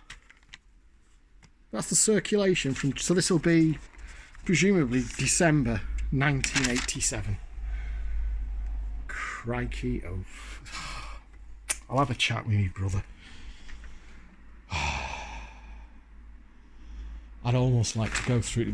We're just going to have to clear the whole place. I mean, obviously, the whole place is just going to have to be cleared and then sold. There is no room, no world rather, where my dad comes back here. It's the practicalities now. My brother's already said he can convert some of his house to an area for my dad to live in. Obviously, that's going to cost. So this house is going to have to go to pay for that. But, oh my God. Oh, fuck me. Druxidar. Diskettes, anyone? Yo! What are you doing? Oh, look! What is it? Careful you don't fall down the... What is it? It's one of my old binders. My You old... need to keep your curtains closed off. Why? Because you don't want people seeing it at the house, don't you? I think this is a pretty burglary-proof household, Colin. No, it's not. You can get through there. Yeah, no, what I mean is anyone who was in here would try and break out. Yeah, the squatters wouldn't. Next door was empty for 15 years, I remember, and had squatters in it and stuff. So. There's a world, Col, where I might actually want to come back and rummage through everything. No, yeah, well, we're going to have to do that, aren't we? Well, like Mum says, I think it's for the skip really. But this has got a look at the year in this.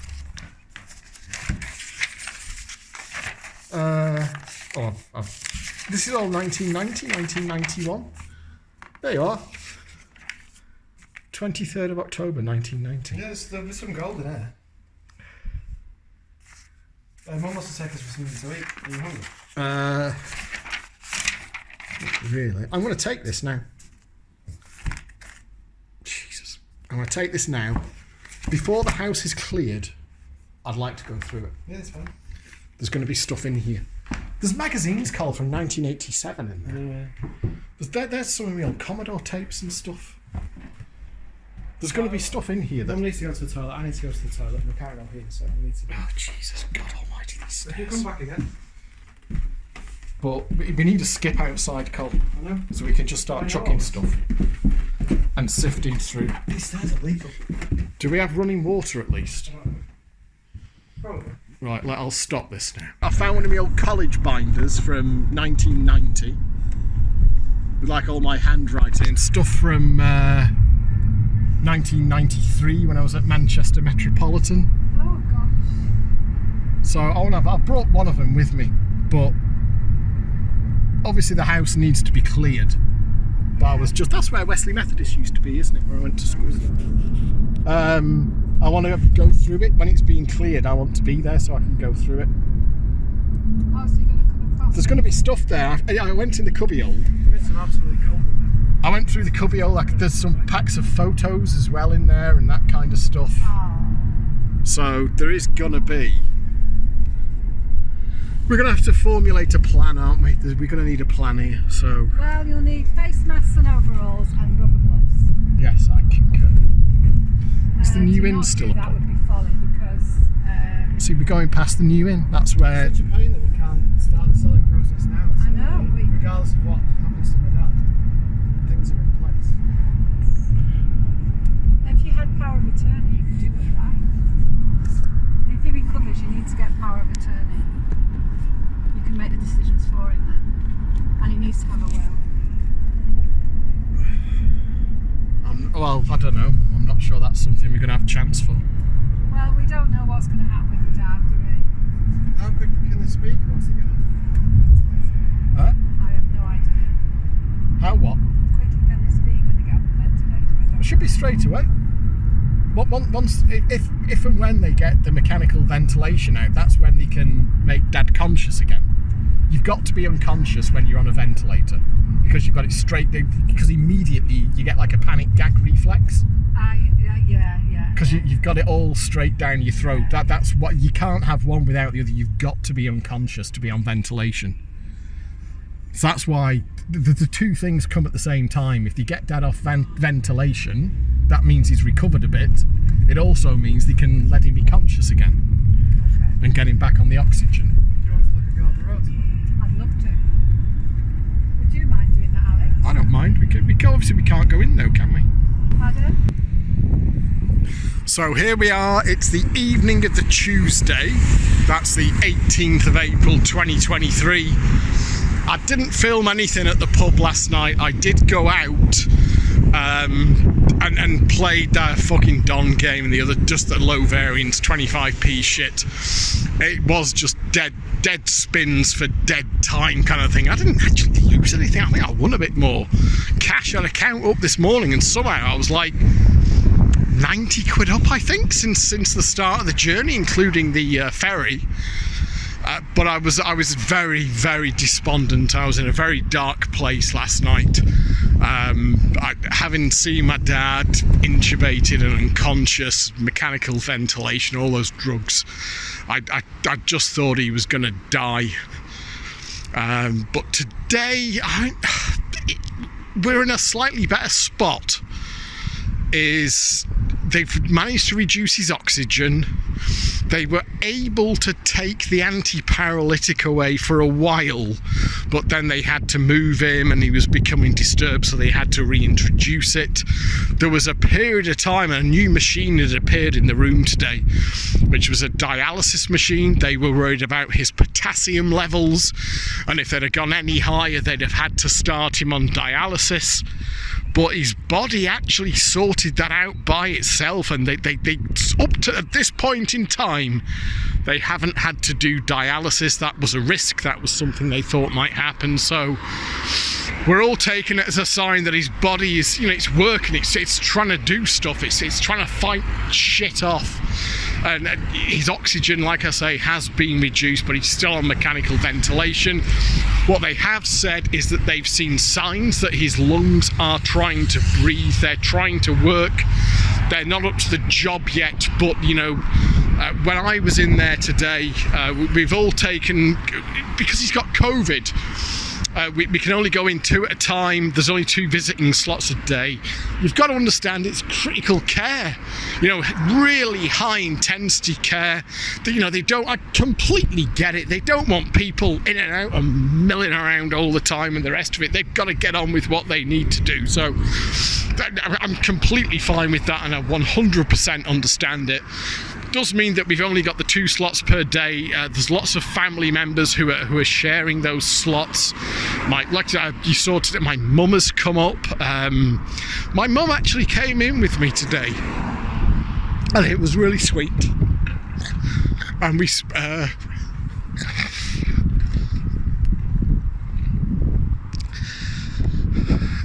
it wasn't a great divorce. It was a pretty fucking messy divorce.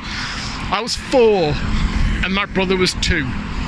But over the last few years, because there was some hostility there. It created bridges across the different branches of the family, but the last few years those conciliations have been made. So my mum actually came in with me and we talked to my dad together. I'll tell you what, who the fucking star of the show is my sister-in-law Emma. She has been spending hours in there with my dad, talking to him, reading to him, letting him know what's going on, just filling the room with positive noise and positive energy. They have grown very close over the years. Same for my sister-in-law's mum as well. And this is even in the middle, right, of this horribleness. It's one of them where we're finding some beauty, because all the family is coming together. We've got a big fucking family WhatsApp group now from both sides of the family, from loads of different people. We're all in there talking together so we can all get updates. One of them things where, like social media and technology can actually do something good. Back in the olden days it would have been fucking phone calls and who's going to ring who up and all the rest of it, but now we can do it on WhatsApp and we can keep each other up to date and chat and get updates in real time. So there is that at least. I've seen family members that I haven't seen for years. One of my uncles I haven't seen for not since my grandpa's funeral. That kind of thing. You can see that people are taking this hard. It's.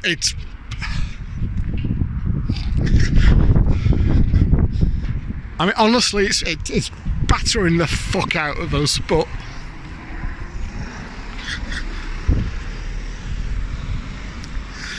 I was just about to say we're keeping it together, as I completely failed to keep it together. Well done there, Daisy. That's how to make a point in it, but the people are coping with it in different ways. My brother, for example, like I said, he's just had to go up to the golfing range and smack some fucking golf balls around. I was offered a room to stay with one of my uncles, and I'm not being rude, I just need this space at the hotel. It's just a safe space. Not that my uncle's, you know what I mean, it's just a quiet, I don't know where my head's going to be at any given moment. I didn't eat till 9:30 last night, that kind of thing. So it's all, in that regard, it's going almost well, in that you've got this whole family effort coming together and we're all wanting the best for my dad. So we did have those positive signs. His oxygen's down. They removed the anti-paralytic for a bit, but then had to put it back on. They're going to try again tomorrow to try and get these things reduced to see if they can get his lungs to take over. Can I get over here? These roads in the fucking UK are quite scary. There we go. The other thing as well because of course earlier today I recorded the footage of the house and the state of the house, and I was slightly, let me get this right, not kind of a hostile or challenging or kind of blaming or anything like that with my brother, but how the fuck did it get like this? And what my sister-in-law Emma was saying to me, like, he just stopped us coming into the house. He wouldn't let us in. Like, he would always meet us at the door, or he'd meet us somewhere, because she's been beating herself up saying this is fucking, like, is this elder abuse or elder neglect? And we're saying no, he really, and she said she's moved on from that. She understands it isn't.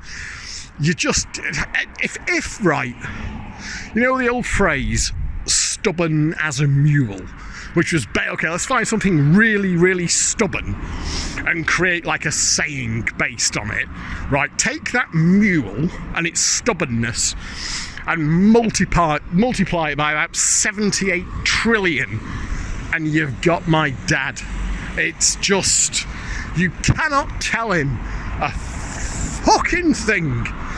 So that's how it's happened. He's basically just, people just stopped going round to his house.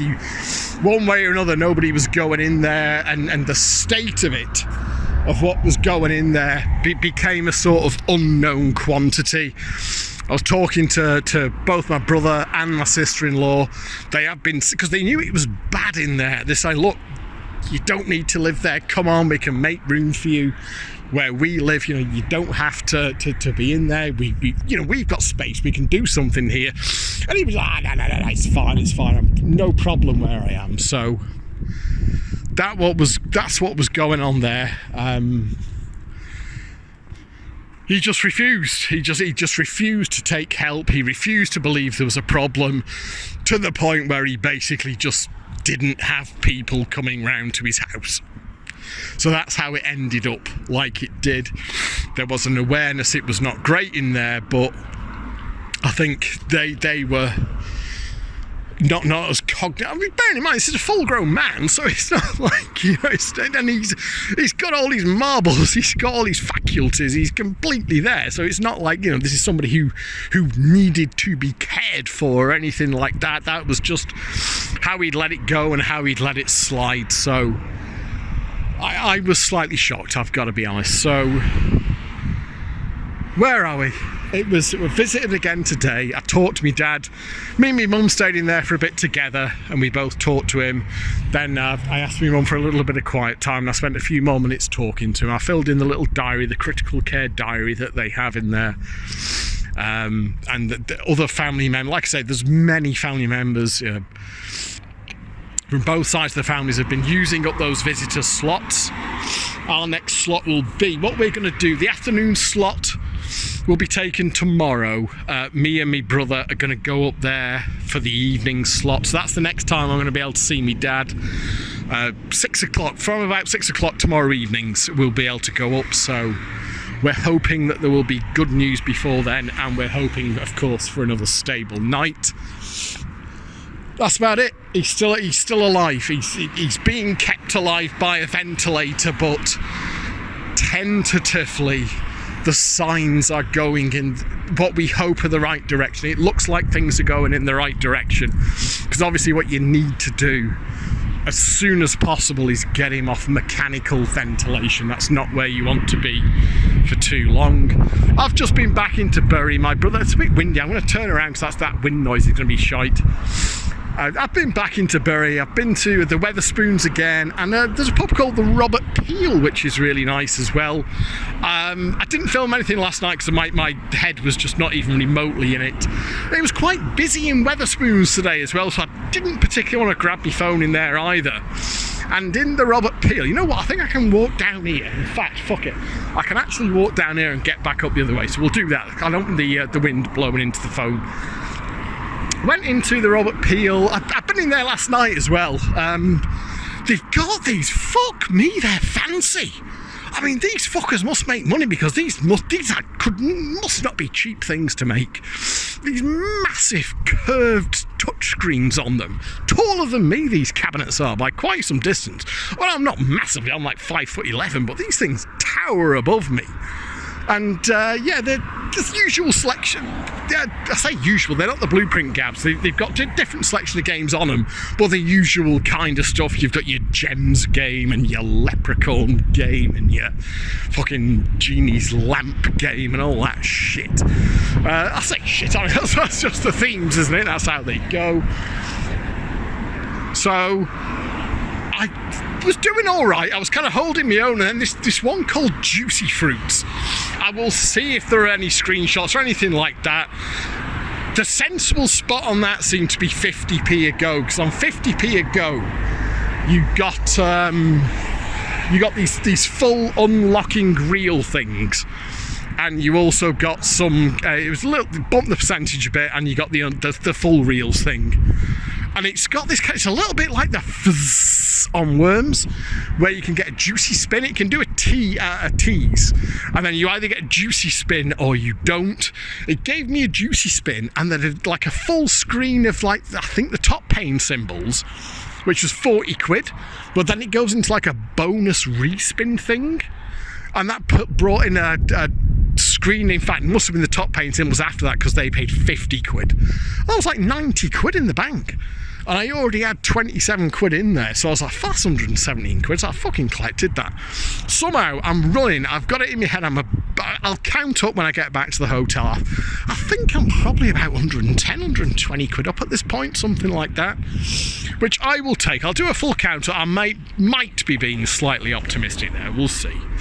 But honestly, the pubs of Bury have been doing their job, which is, I talked about the other night, it's filling time. It's passing those hours on. I will not be seeing my dad in the hospital now until 6 o'clock tomorrow, which is, it's just fine. It is what it is. But I've got to fill that time now, between now and then.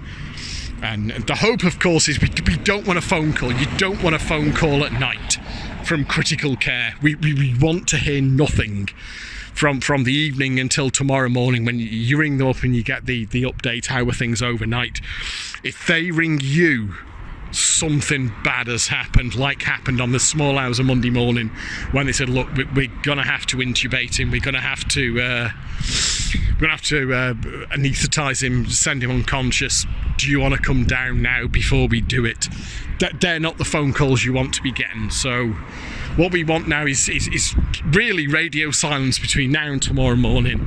We can get the update in the morning and take it from there. And I've done now. I'm happy. I've spent what time is it? What was it? I've spent 2.5 hours in the pub. What I'll do now is I'm going to walk back to the hotel. They've got a bar and a restaurant in there. I'll get my book out. I'll get my laptop out. They've got Wi-Fi in there.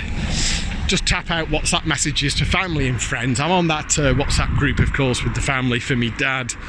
And then at some point I'll get some food. You can order food up until like 9:45, which is quite good. So I do tend to eat quite late, so I'll get some food. And that will see us into tomorrow. I'm staying here until Friday now. I've already extended my stay, booked a couple of extra nights at the hotel. Provisionally booked back on the ferry on Friday, but I'll cancel that. If stuff's going on, I'll lose that sailing, that's not a problem. And then we will take it from there. So there we are. I think that's about where it's at. I think that's the update. Sorry there's no footage from inside the pub today. The Wetherspoons was busy-ish. I probably could have filmed in there. I'm not sure anyone gives a fuck. But nothing of any great excitement happened in there. In the Robert Peel, where I got that nice win, all I've got is a couple of screenshots. It's a nice pub. It seems to be a nice place, but there's definitely some local stuff going on. I'm a new face in there. I was getting a few kind of eyeballs anyway. Not in a bad way, because I was messaging on my phone loads and just taking a couple of pictures of the machine to send to me mates. And even then I was aware that, not hostility, but a couple of people were taking a slight interest.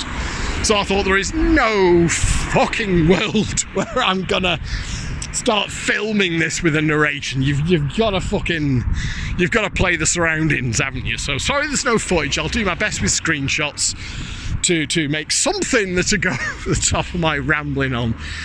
But I think that's the update for this evening, and then we'll see how we go going into tomorrow. So I think that'll wrap it up for today.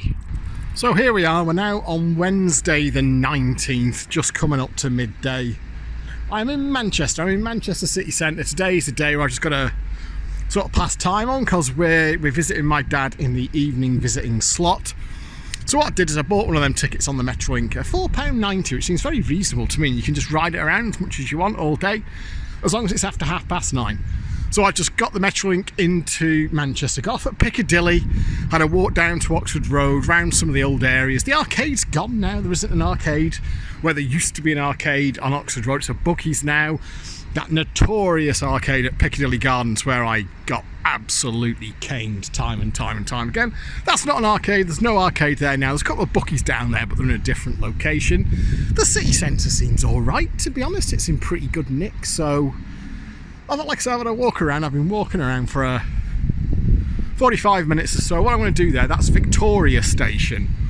So what I'm going to do is ride the Metrolink back up to Bury, get something. I don't know, I might get myself something for lunch in Victoria, or I might go back to, I'll see what there is. I don't know what you can get in Victoria Station, or I'll go back up to Bury. Just passing time on, really. No particular change on my dad overnight. He's stable.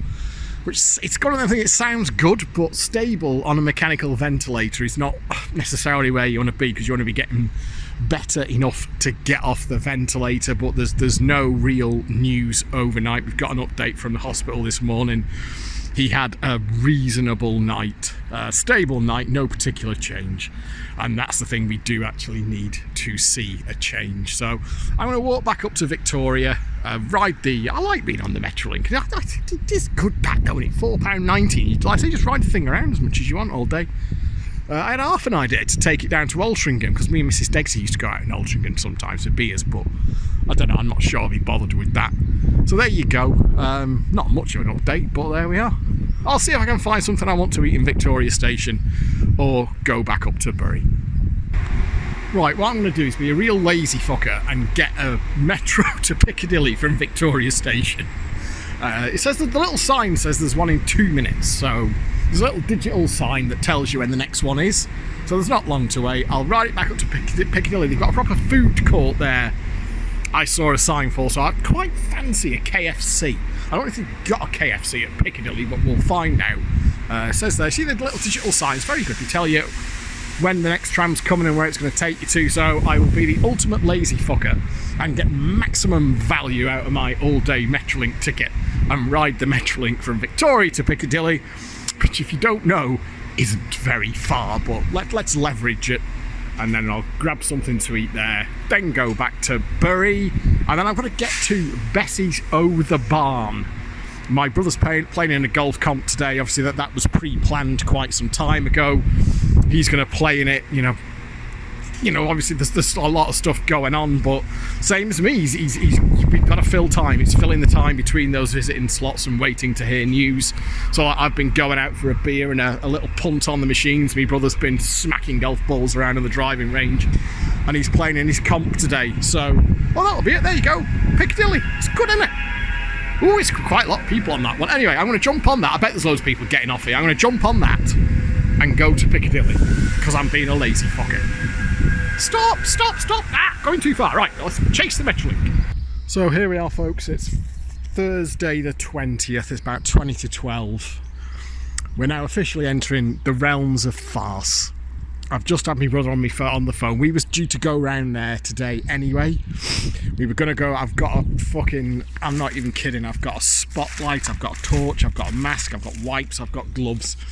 We were going to spend some time going through stuff in the house today, just as a last thing to do before I go back tomorrow, which is what I'm planning to do. But I've had my brother on the phone this morning. The neighbours have got concerned about my dad because they haven't seen him for a few days. They've rung the police, which is fine, you know, that's fine, yeah, okay, it's a neighbourly thing to do. The police have forced entry to the property through the back door. So they've kicked the back door down, smashed the back door down, got into the house, they found a post-it note with my sister's phone number on it, they've got in touch, blah, blah, blah. But we're now minus the back door on the house. What they would normally do in this situation is board it up as a temporary measure, and then apparently, because the police are allowed to do this, they're allowed to force entry to properties where they believe that, you know, it's a risk to life or whatever, which, you know, there was. Just my dad had already been taken to hospital, so that would be bad enough, getting a door fitted at short notice. Fortunately, my brother knows some people who think, yeah, okay, we can do that today. But for an extra kick in the bollocks, and this is why I'm just almost just fucking laughing about it at this point. I am resigned to the insanity. The fucking kitchen wall has started collapsing. So by kicking the door or battering the door down, they've got them massive fucking things, haven't they, to bash doors down, the police. So it's going to, as it's dislodged the door and its frame so violently that apparently now the kitchen wall has started collapsing, and the property is now, not only is it insecure, it's kind of like, apparently a bit of it is now falling down. It's like a building contractor job. The police are still at the house with a mate of my brother's. The police apparently are accepting full responsibility, and it's something that they're going to, I don't know, put right, or they'll pay for. We can send them the bill. But we're now in a slightly ridiculous situation. So I'm at the Metrolink in Bury. I've said to my brother, don't come and get me. I'll make my own way there. It's only one stop on the Metrolink and I can walk up. Our house is not a million miles away from where my dad lives in Radcliffe. It's one stop on the metro to Radcliffe. Where's the metro? Hello, metro. And then it's up to the house. So I'm just going to walk up there with all my shit and see what's going on. As for my dad, there is no change. There is no improvement. You can use the word stable, but it's not good enough. He's been on mechanical ventilation now since the small hours of Monday morning. His numbers aren't getting any better. They're keeping him on a lot of oxygen. They're still having to fight to keep his levels up. And they're having to do boosts with the oxygen and drain him and all sorts of stuff. They're now talking about, they're revisiting that he might need dialysis. And they're now talking about tracheostomy as well, which is, we all know where this goes. I think we do. I think my brother knows as well. My brother messaged me this morning to say he's got no hope left. I think I'd already got there, to be honest. I know enough about how these things progress. And there is no recovery now. Like, even if Dad survives, what will be left will be so diminished and so dependent. You know, like with a tracheostomy, you can't even talk properly. My dad loves to fucking yap. It's not a condition I don't think he'd even want to live in. I'm going to have a talk with my brother and my sister-in-law to see, look, what do we want to let them do here? How far do we want to let them go? Yes, I know technically they're keeping Dad alive, but what's left? What is left? What constitutes a life? That's now the conversation we've got to have. But I'm resigned now. I'm just resigned to the insanity of this. The whole fucking thing is a fucking bomb site. I've had some low points in my life, as you know if you watch the old Gambling Low Ebbs videos. I've had some fucking downers in my time, but this tops the lot. This is the worst. I think this is the worst time of my entire life. I'm grateful for some things. I'm grateful for the weather. I know that sounds stupid, but I'm grateful that I've had lovely weather. Every day has been clear and dry and pleasant. Grateful for family and friends, grateful for the support, grateful for the way the family's come together and my friends have supported me, albeit remotely, because, you know, most of them are, well, nearly all of them are on the Isle of Man, but we'll get through, we'll survive.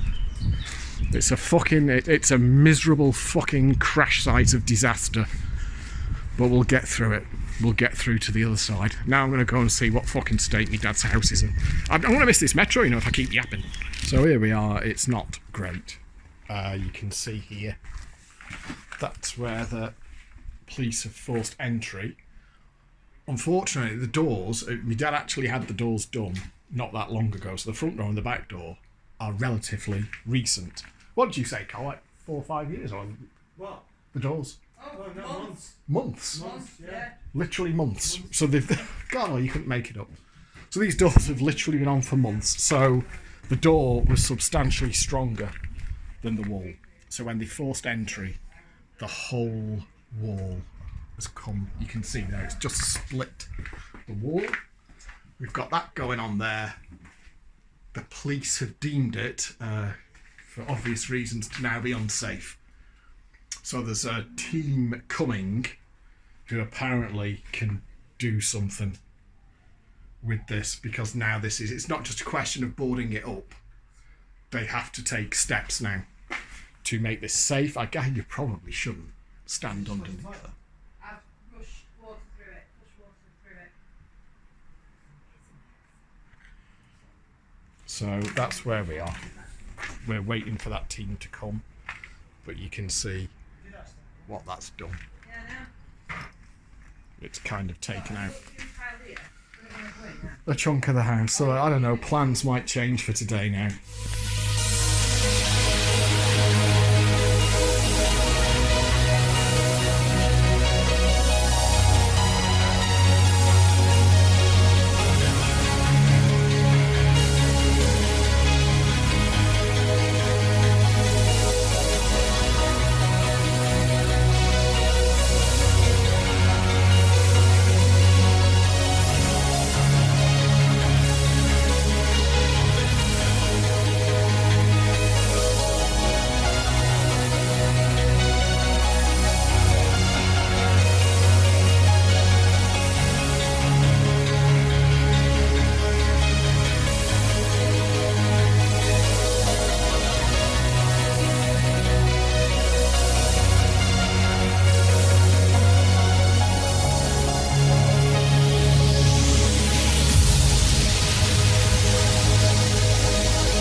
also we've got plaques from 1990.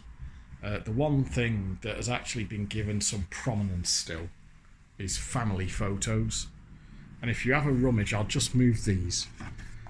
One thing, Cole, that I asked Dad to keep safe many, many years ago, as you do, was I sent a backup of the first few years of Becca's life on DVDs. So can you put these somewhere safe? So if our house burns down, there's another copy of them. I keep off-site backups now, but look where he's put them. In there to keep him safe. So that's the discs. I said, just put them somewhere safe, Dad. So the stuff that you can see what he actually... It's you. That's when my ears done. Whoa, my God. When's that from? 1988, that one. Do with the dust. Who's... Ooh, I know who that is. What have we got? 1991. 1988 again. I've come prepared. I brought searchlight. I brought rubber gloves. I brought wipes and all sorts. But events have slightly got away from us with this whole door thing. The property is now, like I say, the property is now deemed to be unsafe. Obviously, it would be insecure, but it's now unsafe as well. So there's a team coming. It sounded a little bit up in the air to me as to how this is going to get paid for. Well, we have to pay for it. Well, he said they might pay for it. No, the insurance company have to pay for it, and if there isn't an insurance company, we'll have to pay for it. Right. So events have slightly got away from us today.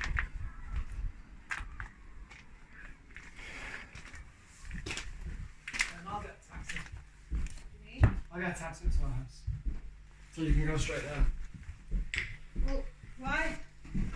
Because I'm not going to be back in town. It's not, no panic. It's only going to cost £6 in tax. It's fine. Well, I don't have to go to the hospital right now. I can wait. As long as I'm not... So my intention was to go upstairs and have another rummage. In fact, I can do that because we're waiting now. Anyway, we've got to wait for the team that are coming to do something. Apparently, they'll make it safe. We do have. So you see there, the door is actually kind of brand new. They were just saying that these doors were literally put in months ago, and now one of them's just been kicked in or battered in. It is.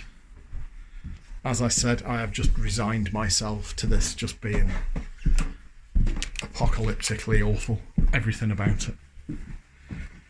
So, oh jeez. God help us. Fucking hell. That's, I swear to God, they were in there in the 1980s. So what's in there? See, I want to have a look up there. I want to see what that is. I want to see what's in there. And I want to go through there. There's going to be... Fucking hell. There's going to be stuff down there. I need to get to it. I want to find... I mean, it doesn't matter at this point, does it? Jesus. So, you know what, I'm going to put my gloves on and just start rooting. Because there is absolutely, I mean, there is just no question, it's not coming to this, he's not coming back into this house for obvious reasons. Right, it's not actually, there's the chair that I stood on, I'll move that out of the way. There's nothing up there, it's just a load of crap. Not that this isn't, but what we found, there was no collegey stuff, unfortunately. We've got a Select May 94, old Mozza, didn't turn out well, did it? A Zap from June 91. You see there magazines from, this will be Me and my brother, golf and computers. It being the golf, me being the computers and the music. Big tits are back apparently. Viz, I used to buy Viz. That's from November '94. But you can see, really, it is essentially just a pile of magazines. No actual. I was hoping to find another binder or something like that in there. But it is just, I mean, we can pull one out, I suppose, but what we got there? A Q. Oh, there you go. Why Kurt Cobain had to die. When was that? June '94. It was actually the month me and Mrs. Dexy started going out together. May '94. I remember because Kurt Cobain topped himself really not long after me and Mrs. Dexy started going out together. So, yeah. It's a bit, like I say, it's slightly disappointing. I mean, there was a fucking Daily Mirror, March '96, official. Mad cow can kill you. So, there's probably, I think 98% of it's going to go in a skip in it, but there might be some stuff. I think I've actually got probably that that history binder that I got out of here is probably the best find so far. But there might be more. Oh God, I'm not going to stay in here. I don't think the the air in there is not good.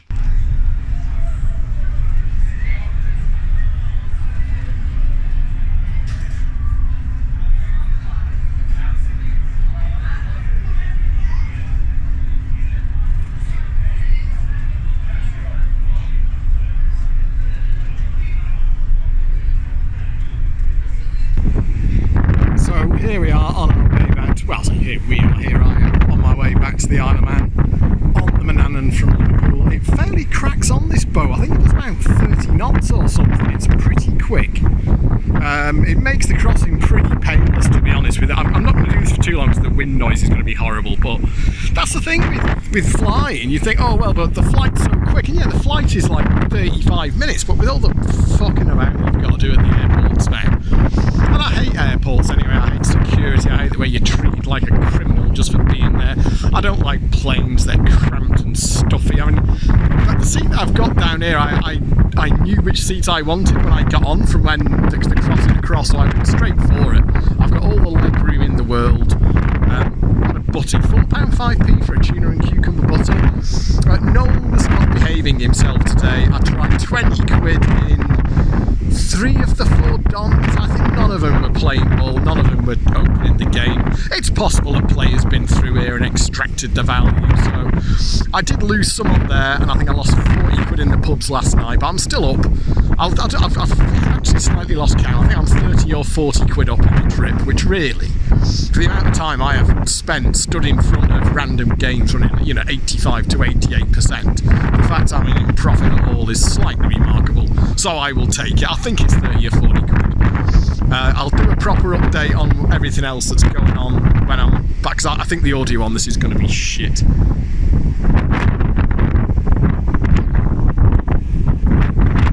I slightly didn't realise I was recording all that, but I am. Yeah, it's the last time they updated the operating system on this phone. They changed the way everything looks. So, it's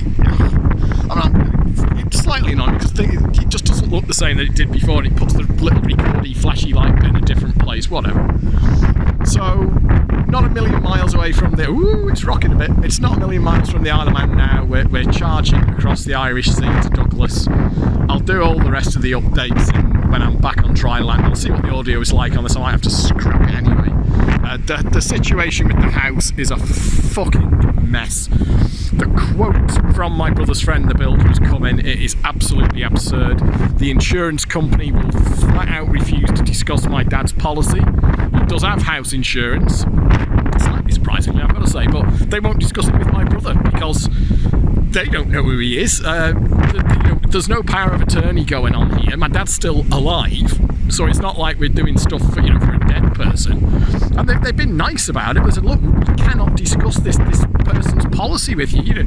You're telling us you're his dad and blah blah blah. And I mean, I guess that there could be some kind of thing where you can verify who you are and all that sort of thing, but there just doesn't seem, we're in a really, really shitty place where my dad is alive but can't do anything, and stuff that needs doing is starting to stack up. Not just the immediate problem of getting the house fixed, just there are things that need doing, and that is only going to get worse. So we're talking about power of attorney, but that is apparently a slow and expensive process. The whole thing's going to be a disaster. We do want the police to pay for the house, the amount of damage they've done. What my brother was saying is that it was a 3-point locking door, and my brother's friend who came round the builder, he said that they're known as wall busters, those doors, because when you knock them in, there's a pretty good chance they're going to take the wall with them, and he thinks the police should have known that.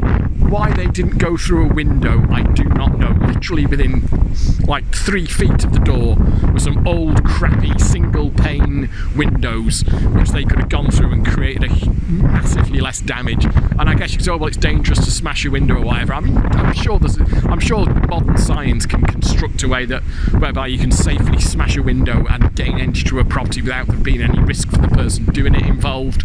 But no, they went through the back door, smashed it down, and now we're looking at a massive bill to put it right. And to get the money back off the police, my brother's looked into this already, you've got to go through something called civil litigation, which is literally, you have to write them a letter. You can't even do it digitally or online. You can do the first point of contact via an email, then they say, yeah, this is the process, write us a letter. I mean, fucking hell, how long is that going to take? So I suspect I'm going to end up taking the hit on getting the house fixed in the first instance, and then we'll see if we can get the money back later. So it's just another kicker. On top of everything else, it's just another kicker. There's no improvement in my dad's condition, nothing's changing. He's stable. They're saying, yeah, he's stable. He's on dialysis still, but I don't know. It's... whatever happens, I mean, you don't get from where my dad is to any kind of... I don't think there is a full recovery, and any recovery that there is going to be so slow and painful. And it's whatever. I have a horrible feeling that this whole thing is going to... I mean, it has been hitting me. It's been hitting me in waves already from time to time, but I have a feeling that once I get back through my own front door,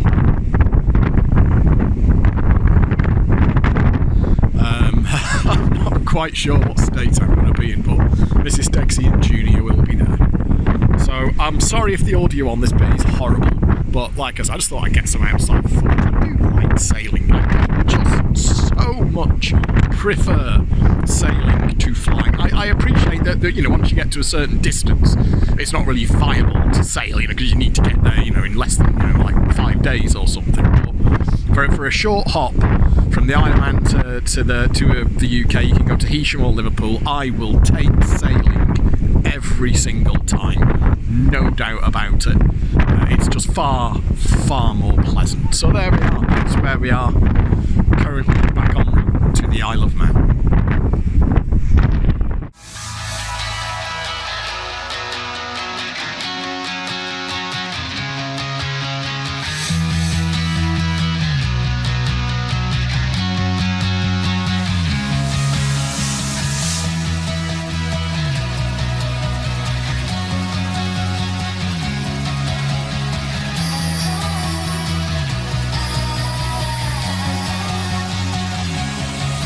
There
Well, it cost 80, but at least it went.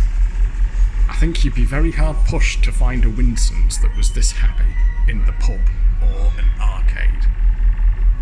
I think it's always a flat, this, isn't it?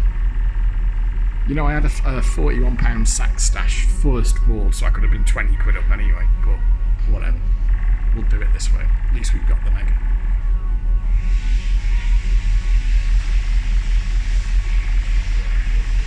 I can't... No, these never go past, do they? In the emulator, these never go past. They're always a flat in the emulator.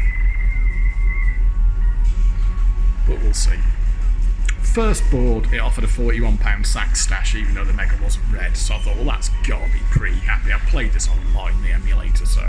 And you don't need to be a genius to know that a Betcom that's offering 41 quid first board is in a pretty good mood, so... I am fully expecting this to be a flat. Just your standard Betcom force, we all know how that works, don't we?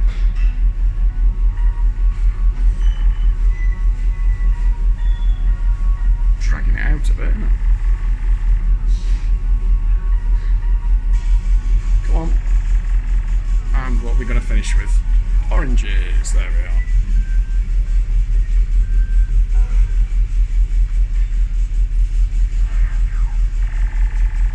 Oh, there we are. Spin or win. There's a surprise.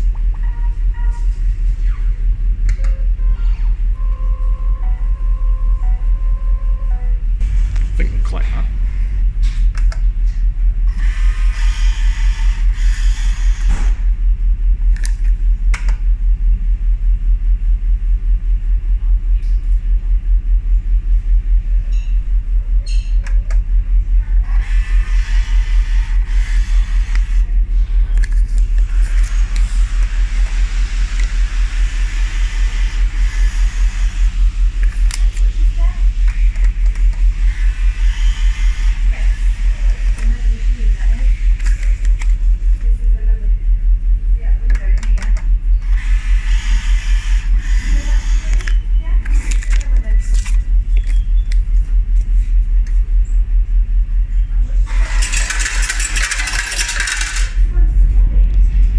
Be the first to admit that Heysham isn't exactly a pretty port to come into, very much workmanlike, as you can see, but this has been as good a crossing as you will get. You can see there the sea is just flat, like even walking around the boat you wouldn't have known you were at sea.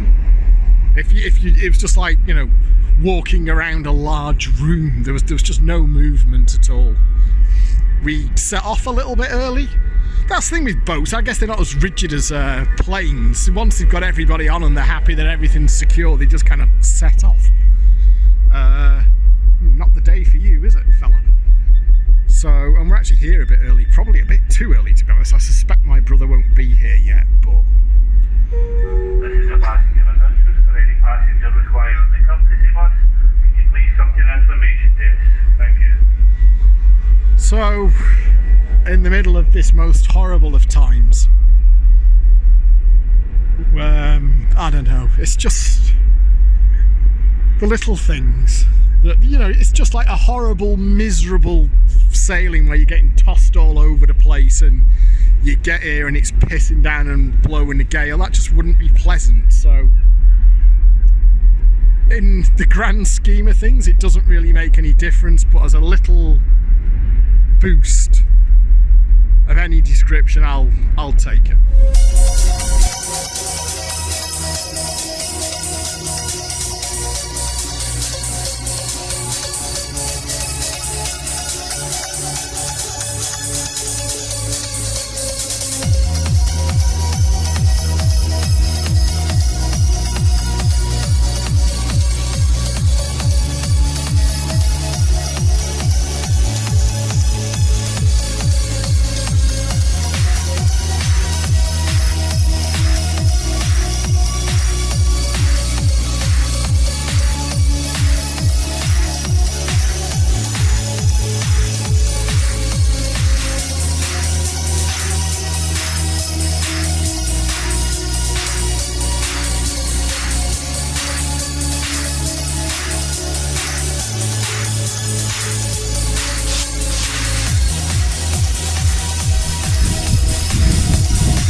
So here I am. I'm back at my dad's. This is the last day on the island before I go back on the island in the UK. Before I sorry, I am running on like no sleep, so not great in that regard.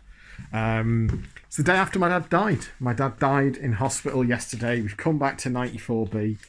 We're not clearing the place. The point is that we had to move stuff around enough. You see all the shit we had to pile up here, just to get stuff moved around enough so that we could access everything. The main one that this was a worker. This was a job and a half. Now I know it looks chaotic in there. Oh, I've taken my searchlight away. I've put my searchlight on charge. I know that looks chaotic, but what I've actually done is moved stuff around enough so that there's, you know, I've cleared one area. I've used it as a dump because we're not actually emptying this place out. We've actually got someone coming round in the next 3 hours or so to give us a quote on emptying the property. All we needed to do was move stuff around enough so that we could access everything. We just wanted to find anything that was worth keeping. It's not a lot. That there, pretty much out of the entire house, because we're kind of done now. Out of the entire house, that is the keep or at least review pile. There's a lot of photos in there. That's obviously, that was the main one that we were after. A lot of photos in there. There's some documents. There are photos that I don't think anybody else has, or there's no other sets of, so it's definitely been worthwhile in that regard. There we are, up here. Same deal in here. We're sort of happy that we've got everything we need out of here. This is all now just going to get fired off. We're having to be slightly, I'd say ruthless, but you know, these are all my dad's war games here, but he obviously hasn't touched them forever. And frankly, we're not going to do anything with them. So it's like, we are like, well, what are we keeping them for? What is the point of keeping them? So they're all going to get fired off. And we're just going to get a quote. Somebody's coming round. They're going to do a walk around. And they're going to give us a quote. Say, okay, this is how much it will cost you for us to empty this property. Strip it all the way, you know, just get it right there, but basically just take everything out and just take it down to just the bare rooms, and then we've got the process of selling it. There's no will, so it's going to have to go through probate and all that kind of thing, so it's not going to be quick. Apparently the estate agent says that these do sell round here, no problem. They just get snapped up by investors. All they do is they put them on the market, say cash offers in the region of, and they get bought up. They get bought up by people, you know, not just like people who just sold it, companies even, that do this. And what they do, they just buy them, they do them up, and then they rent them out. And that's that. They then just become a investment, just an entry on a spreadsheet. So yeah, I was slightly surprised to hear that these things do sell, that they go. And there's actually, believe it or not, a lot of interest in them. And the estate agent who came round said, she said, I've seen worse than this. We've seen worse than this. Said, oh, and then they even said, like, we don't even have to get that fixed. Where the police were good. I mean, look at the fucking state of it. There's a shitty old single pane, single glazed old window there that they could have gone through so much easier, and instead they did this to the door and took the fucking wall out. One of my brother's friends, who's a builder, said that they call these doors, because they've got triple point locking mechanisms, you can see where they've smashed it to fucking pieces.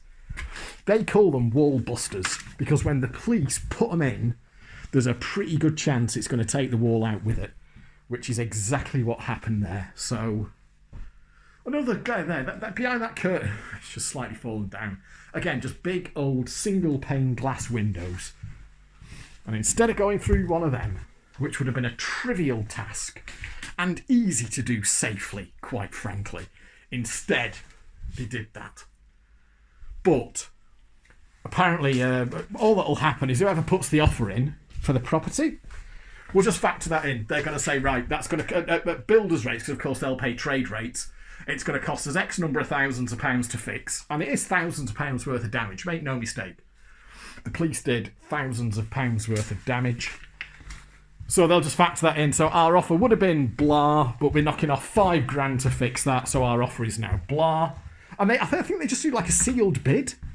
Like everyone just puts a bid in and the highest one wins it. Cash offer, no mortgages, no shit like that. Make us a cash offer and the highest one gets the property. And she was saying like very, very similar properties, including one just down the road, have gone for what to me were frankly a hugely bigger number than I was expecting. Not get me wrong, not like £1 million or anything, but so I was like, really? For a fucked old 2 up, 2 down semi? And she was like, yeah. Because once they've got them and they've done them up and they rent them out, it's just money forever. It just makes money forever and you can rent them out round here. Houses like this, you can rent them out for 700, 750 a month. Just perpetual income forever. So I am now waiting here at the moment. My sister-in-law's just running my brother. My brother's had enough. He don't want to be in here any longer, which is fine. I understand that. So sister-in-law's just running my brother to where he wants to go. I'm staying here. These valuation guys have said they'll turn up sometime between now and 3 o'clock, so we want to make sure there's somebody here when they turn up. And tomorrow I'm going back to the Isle of Man, and I'll tell you what, I'll need it, because I am not sleeping. Last night was yesterday was the day my dad died in the hospital with us around, and I slept for fucking 2.5 hours. Like, I think I got to sleep like probably 11:30, quarter to midnight, and I woke up and I looked at the clock and I think it was like 10 to 2, I think it was. Oh, like, really, you are fucking kidding me. And I couldn't get back to sleep. And that's, I mean, okay, that was I've been getting 3.5 hours sleep. 4 hours sleep would be a good result. And I've been running on that for the last 2 weeks. So I am pretty fucking frazzled, to be honest with you. This looks, by the way, incredibly clean. Because my sister-in-law has given it a good clean and polished it. That's why it looks slightly out of place. So, yeah, there are companies that do this. Neither me and my brother can you imagine what a bloody job it would be? Whereas these people, they've got the gear, they've got the people, they've got the bodies, they've got the vans and the trucks, whatever they do. So they're just going to come in, blah, blah, blah, blah, blah. Okay, mate, it's going to cost you this much for us to get everything out of that house, and we'll just do that. And I think now, I'm going to have a last sweep around, but I'm at the point now where I think everything that needs to be saved has been saved. To give you an idea of stuff that I didn't bother saving, there's a load of tapes in there. There's stuff, compilation tapes from 1991. There's a bus ticket there for a man gone. 1994, 65p on the bus. Why would you keep them? What's the point? I mean, that's my little bag there. There's a few things in there that I wanted to keep, but not a huge amount, to be honest. Up here, in here, sorry, we'll go in here. 1980s Yamaha PSS 470, I think, that one. In there, you can probably see him. Sorry, the searchlight. I've had the searchlight in here, but I just wanted to give it as that. I mean, there's modelling magazines that my dad had from the 1970s. A lot of computer magazines from the late 1980s and 1990s. Music magazines. Golf magazines. There you are. Fruit machine glass. Silver Gambler. But hang on, I'll pull it out so we can have a look. Silver Gambler by Sub Electro. Like I say, despite the chaos in there, because of the way I've moved it all around, it's clear. I've gone through everything in there, and I'm happy that I've got everything out. And up in the room upstairs,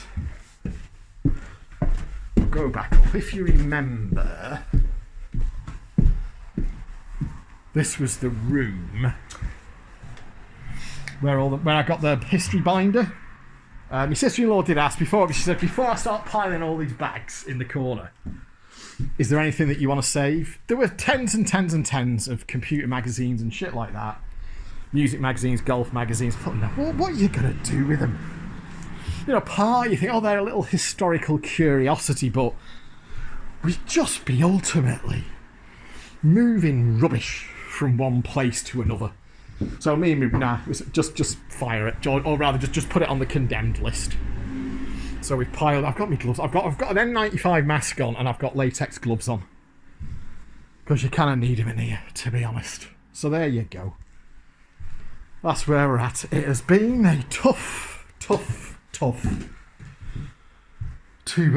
over 2 weeks now. It's not been great, and it culminated yesterday, of course, with the death of my dad in the hospital, which was very, very kindly explained to us by the staff in there, by the consultant, who just explained that Dad's body is basically his heart, his lungs, and his kidneys were all shot. They'd all had it. There was just. And they said that, I mean, his heart had got worse. That was the thing. His heart had got worse overnight.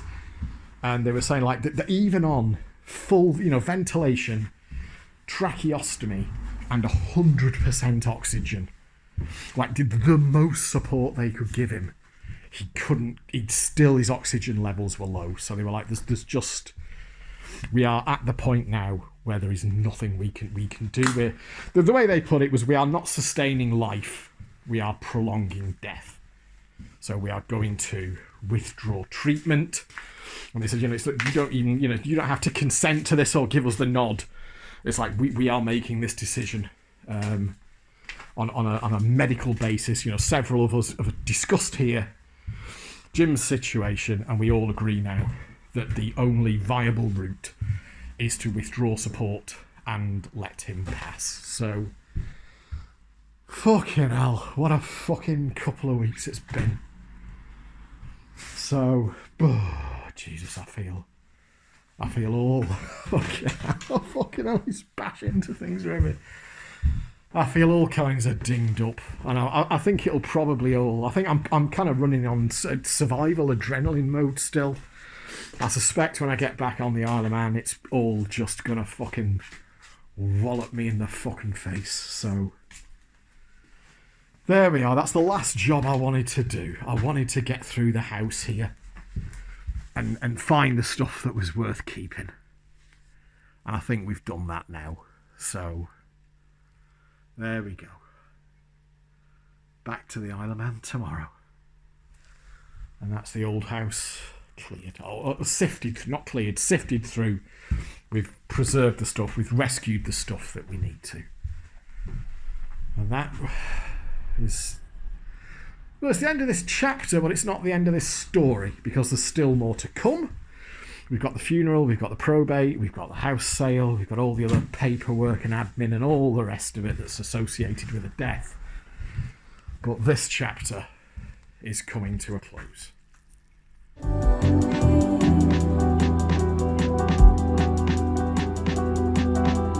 Why should I stay?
So I think I will wrap this one up for now.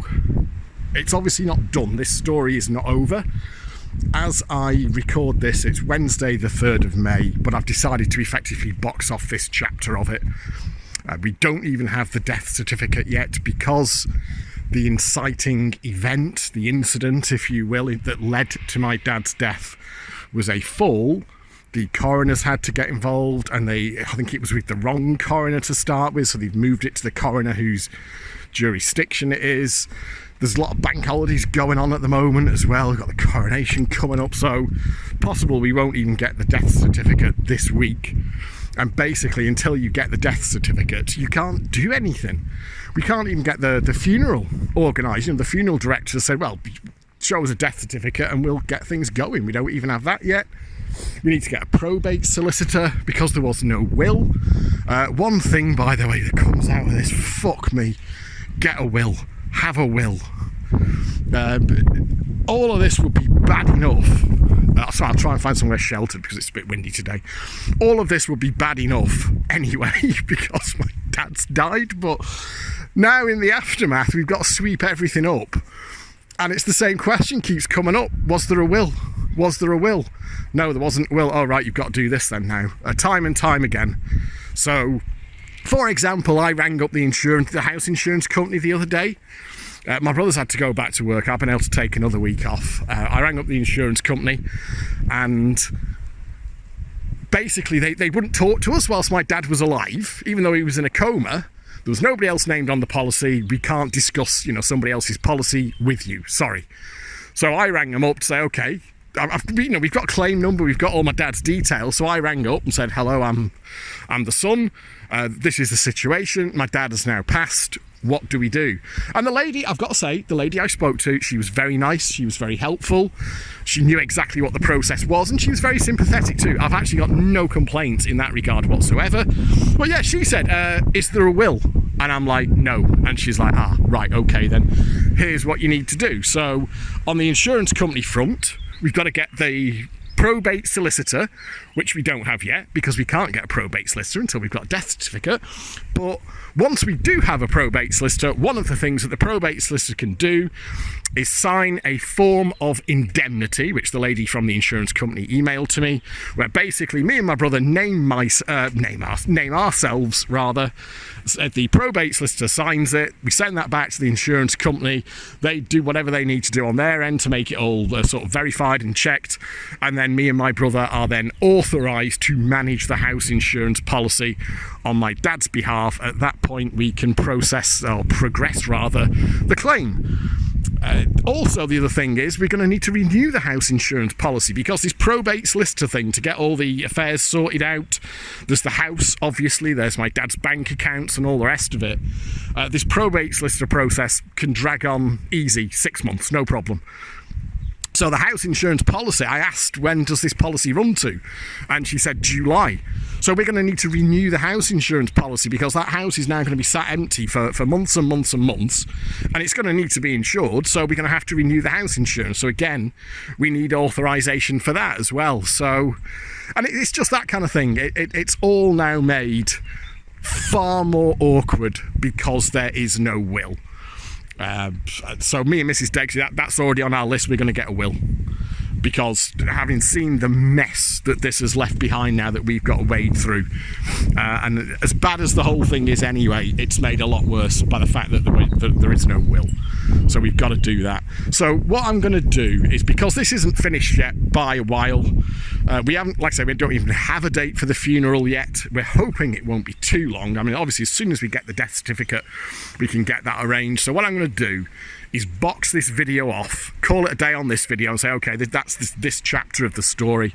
And then when I go across for the funeral, I'll do another one because I'm going to go on the ferry. I'm going to sail because I fucking hate airports and I don't like flying. I don't like planes. They're just really uncomfortable and cramped and shitty. And I don't like the way you get treated as well at airports, like you're a fucking criminal just for being there.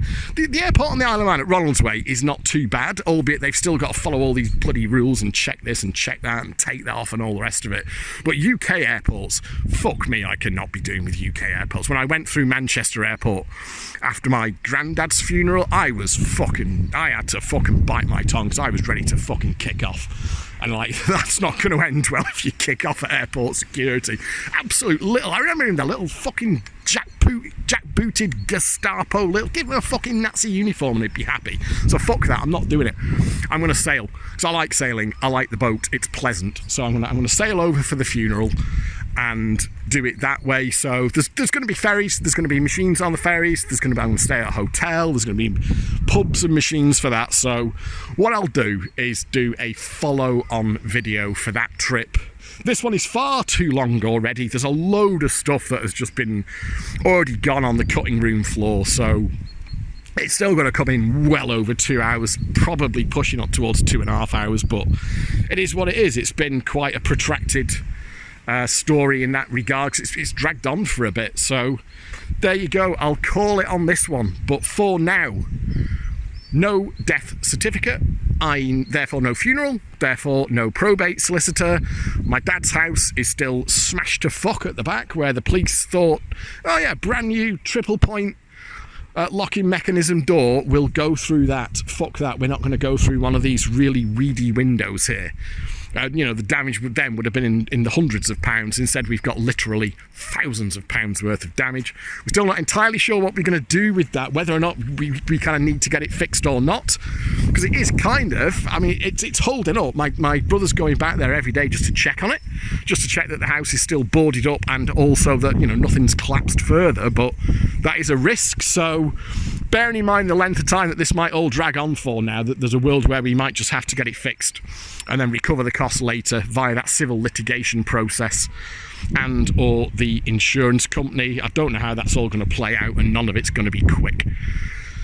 So there you go, that's where we are. So I'll box this one off. Like I say, it's Wednesday the 3rd of May as I record this.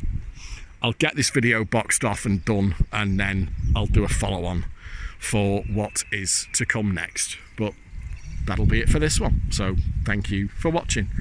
If you've done the whole thing, then well done, because it's a bit of a miserable slog, isn't it? That's how I was editing it to. Actually, making the video has actually been a slightly useful process, because it's given me something to do and get it all ordered and get it all kind of organised in my mind. So, yeah, if you've watched it, then I hope you've enjoyed it. Might be a bit much, but if you take one thing away from this, two things. First of all, if you've got anybody in your life that you care about and who you love, tell them every single fucking day. Tell them, because one day there might not be a tomorrow. And secondly, get a fucking will. Get your shit sorted out so that if the worst should happen unexpectedly, you're not left sweeping up the massive piles of crap that we all are now. But I will leave that one there. See you next time.